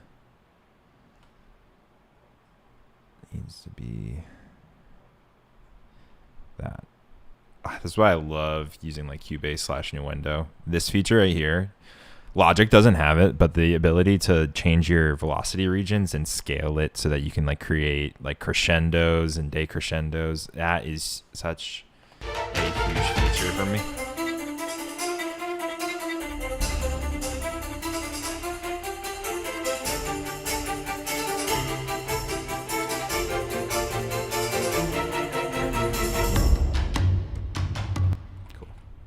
I'm going to take a break real quick. I'll try to be quick because I don't have that much time left. But yeah, I'll be right back.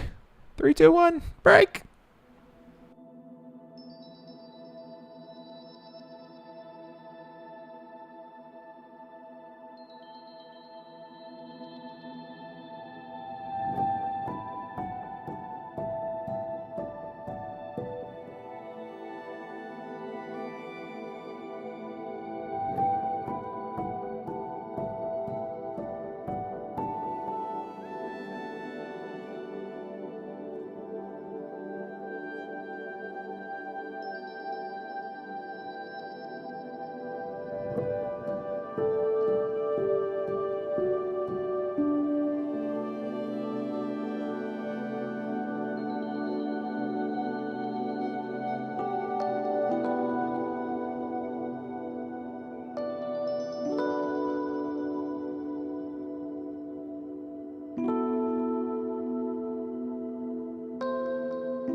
I tried to be quick.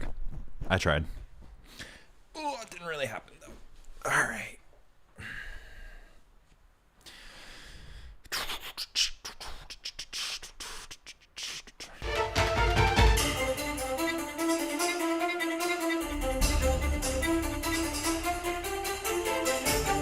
It's so scratchy, this viola.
What is that descending line? I'm so blanking on it.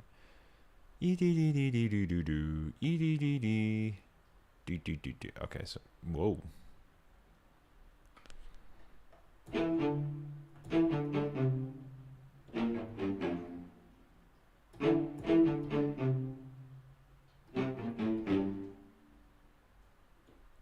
Yeah, okay.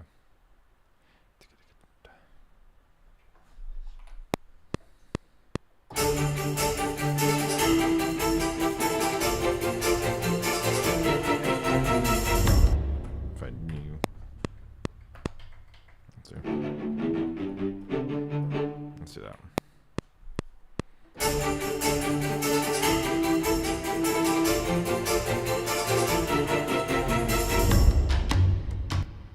Dun dun dun dun digga digga digga dun.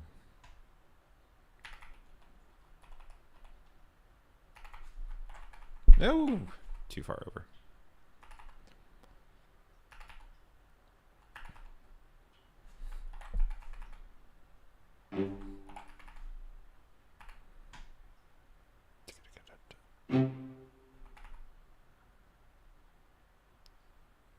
Gonna go there.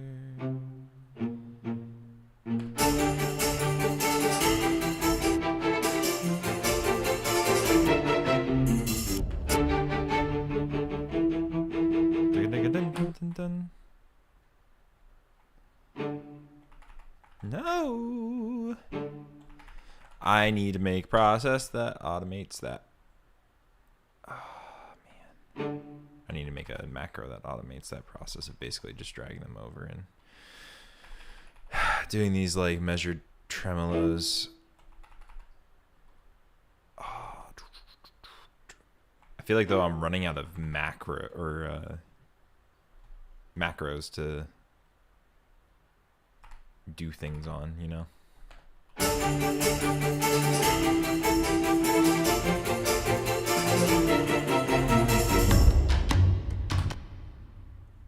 It's actually a descending line that I didn't realize until right now. I was like, something feels off. D to C to B flat. I love how it says A sharp in the editor there. There's no such thing as A sharp. What is it?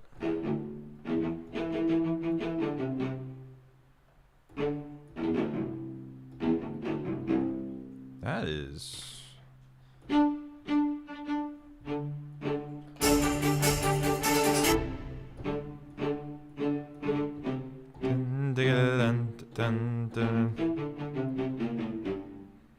That's what that's gonna be. Okay.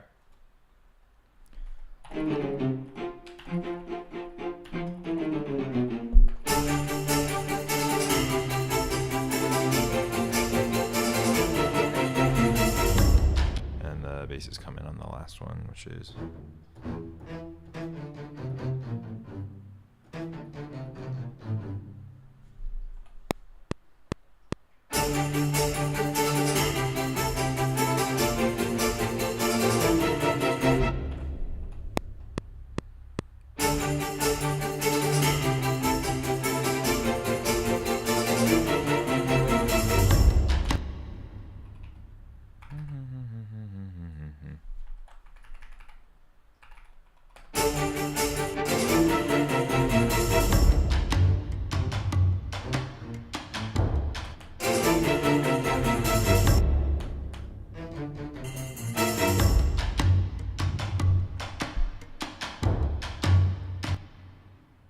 I never did the mic mixes for this guy. So I'm wondering why it sounded very dry. No.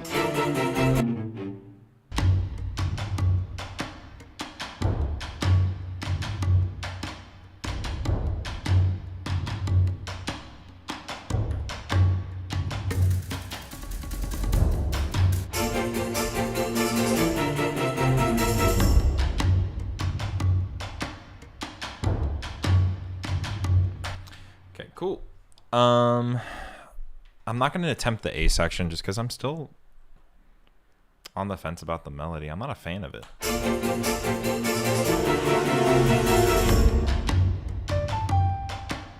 Da-da-da-da-da.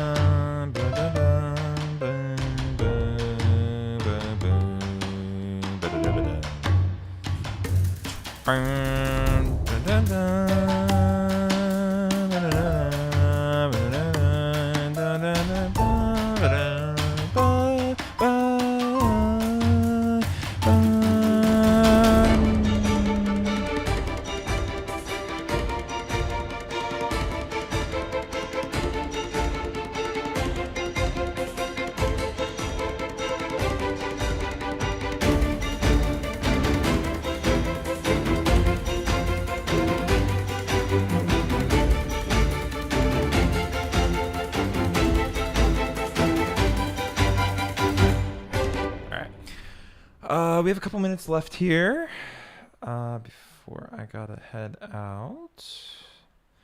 So we're gonna do some of the fun stuff, which is for me is brass. I love writing brass. We already have these contact patches open, so let's do that. And then move these out of the percussion area. We'll close up all the percussion folders because I'm not going to be messing with them. I also need to freeze these because I am streaming and the computer doesn't like me. Let's do tail of 5 seconds. All right. So I'm just rendering out the audio that the strings that I was just playing, so that I can deload the libraries, which take up a lot of RAM usage. And if I want to be loading a bunch more ones, we want to allocate as much space as possible. All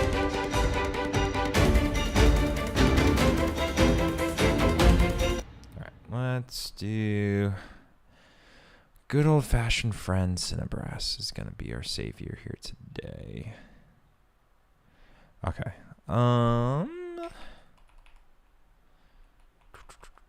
Let's start from here because this is sick.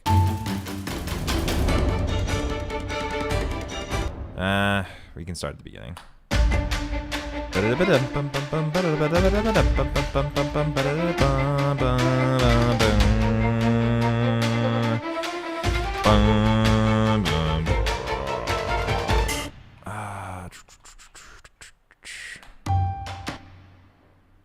Ignore that middle section. Okay, let's start from the beginning. I am low brass biased, so I usually like to start with them. Bad boys. Do some brassy legato. Do I want to do octaves? No, we want to keep it unison. Trombones all the way.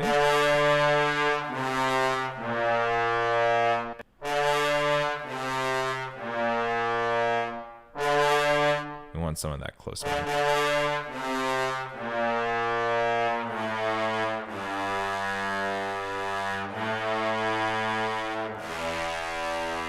That's very fat. I can't spell trombone. Let's do T again. Auth3, brass, legato. 1, 2, 3, 4. Crazy. What's my delay on this guy?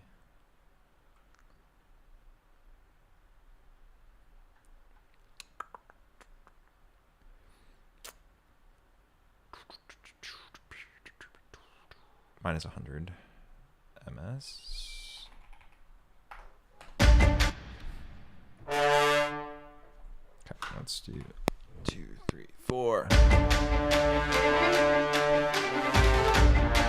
Nope. 2, 3, 4.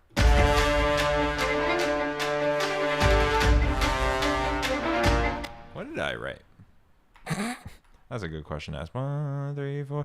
Bum, bum, bum, bum. That's what it is. 4.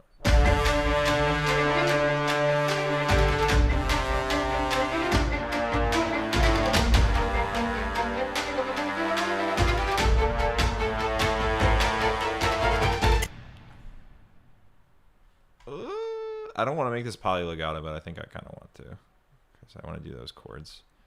Or nope, not that. That. Thank you. Do the breath there. Oh, sorry.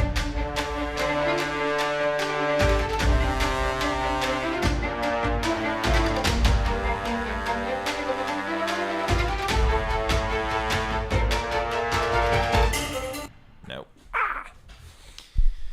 Key with programming brass is you kind of want to like imagine you're playing the instrument with it. That goes with any of these instruments. You kind of want to imagine it when doing like the mini modulo stuff, and then like although the music might be a whole note, you kind of want to put in breaths because they breathe a lot, and you want to kind of be intentional with it.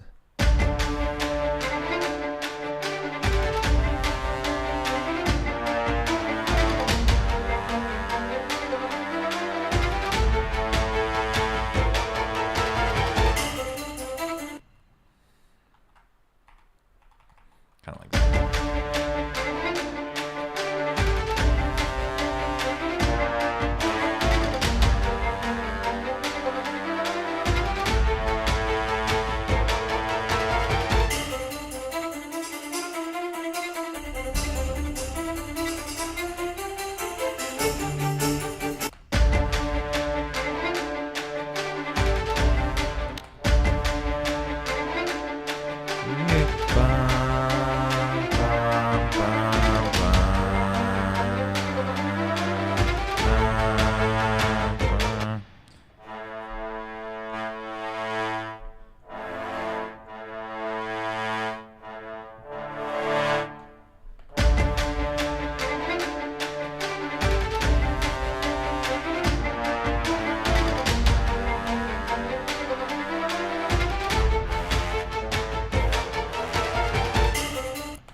Reset these values.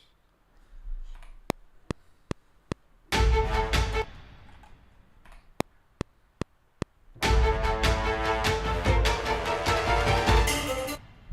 don't like that. Give me some lead up.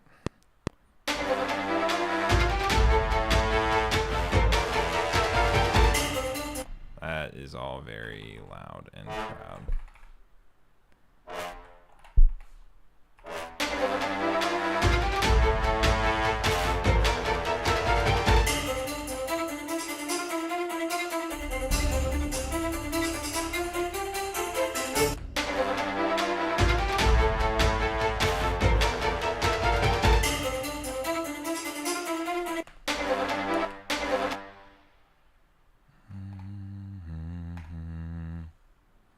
I'm going to redo CC the volume, or the expression one.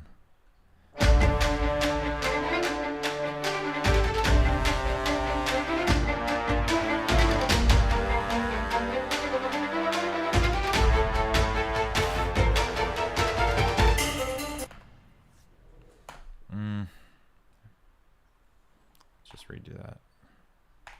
Sometimes I like just playing the line first and then doing all of the modulation and expression data later.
Press Pro. Similar to last time.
thing I like about the center brass libraries is that you have different horn options.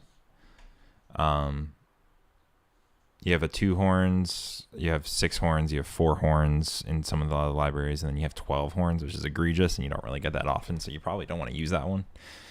Although it's fun just to play with 12 horns every now and then and just try out the library. When I say the number, it's the when they recorded these libraries, it's the physical amount of players that are playing in unison. So 12 horns, unison legato, it's a very big and unique sound, I will say. You don't use it too often because when do you have the opportunity to record 12 horns? It's the Hans Zimmer and special. That's 12 horn players playing simultaneously. Like sometimes when I'm trying out horn libraries, I like to do the Transformers, like a Arrival on Earth cue from Steve Jablonsky. All right, that's C minor.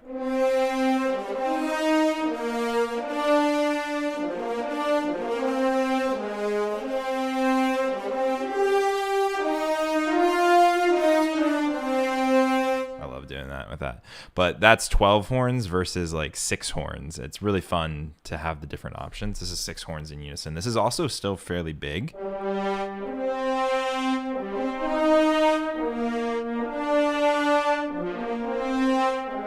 Sounds a little bit like warmer.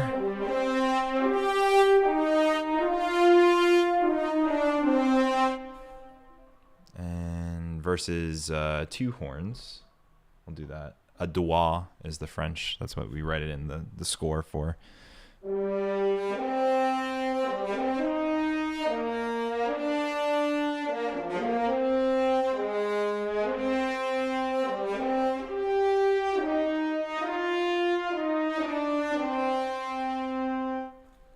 Big difference overall. What I like to do though with the 2 horns is because when you play 2 notes simultaneously, we have a polylegato, so you're actually doubling the players. So it's really like a 4 horn section. So I'm able to do nice legato lines when I do the polylegato.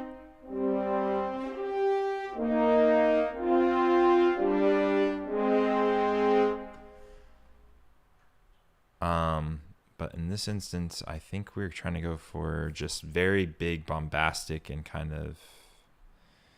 We might be able to do that. I want sustains. That's what I want.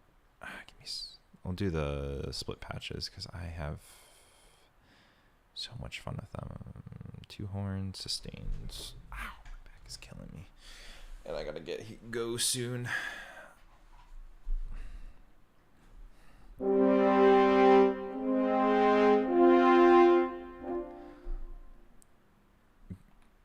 Going back to EQs from before, doigt, horns, sustain. The overtones of horns lend themselves very nicely to do cluster chords. And you'll often find, particularly in John Williams scores, that when he has chords that have like major 7s and the quote unquote jazz harmony, he'll voice those clusters quite beautifully in the horns. They just make, especially when you have the 4-part writing there, it's beautiful. Versus like your trombones, it doesn't really. It can, but you don't really have 4 trombones that often. Because like standard orchestra conventions are like 4 or 3 trumpets, and then it's like. Sometimes it's 4 trumpets, 4 horns, and 3 trombones with like a tuba. It's 4-4-4. If you think about the tubas and the tuba and trombones as low brass, and you kind of clump them together. There's a 3-3 and 4 being the French horns, just because their bore is not conical. It's not cylindrical. It's conical, so it has a lot more warmer of a sound. I don't know. Anyway, I gotta wrap up here. I could go on days of that.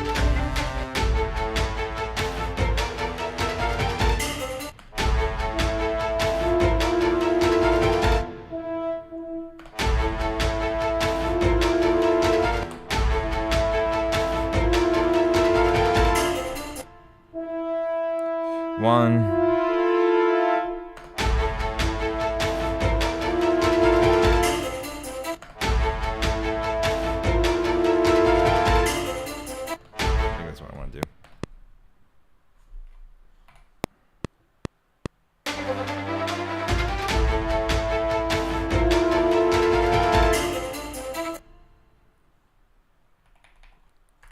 So we're going to imagine that we have 6 horns because that's going to land itself. So when I do these harmony.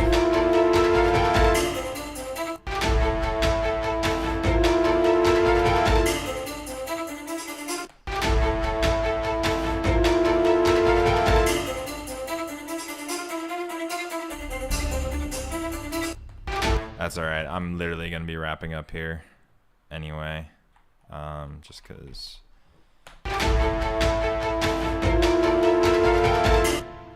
Alright, I'm just going to save there. And I'll call it quits anyway. Oh, okay. So thank you so much for joining. Again, I didn't get as far as I wanted to, but that's okay.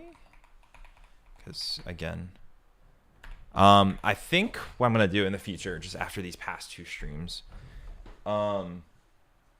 is I think I'm going to do some of the more quiet, grindy type of composition stuff. I'll frame it in a way so I do the new exciting stuff, like the composing stuff. I'll try to save all of that for the stream, and then like when I was going through with the string writing parts, I'm going to try and do that off stream, just because it is quite strenuous time-wise.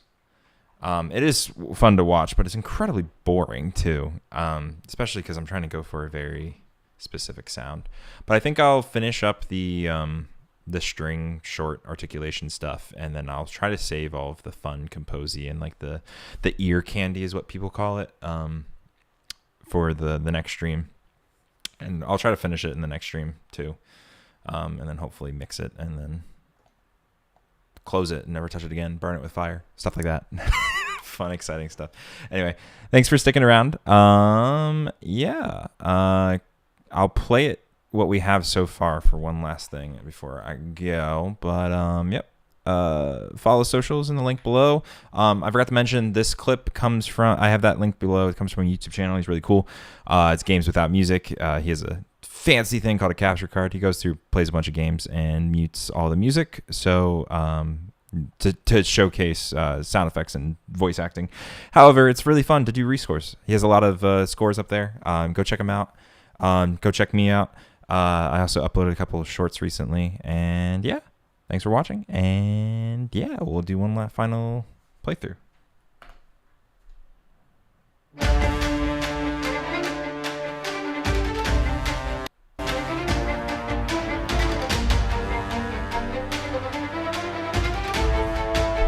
Oh wait, I forgot I was on the face cam here. Let's do this. My bad. All right, one final playthrough starting now.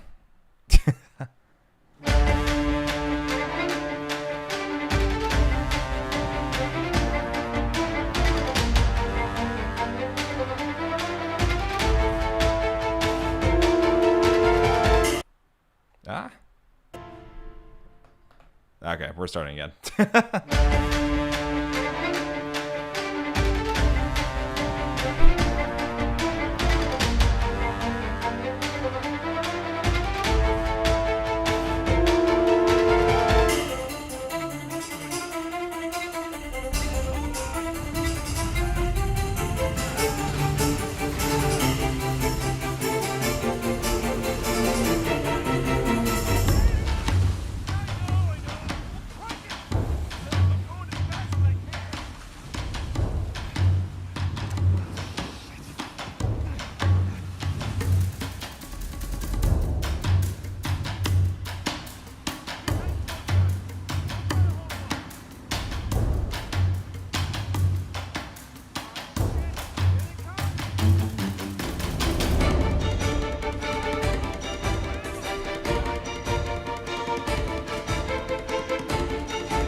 Bye bye.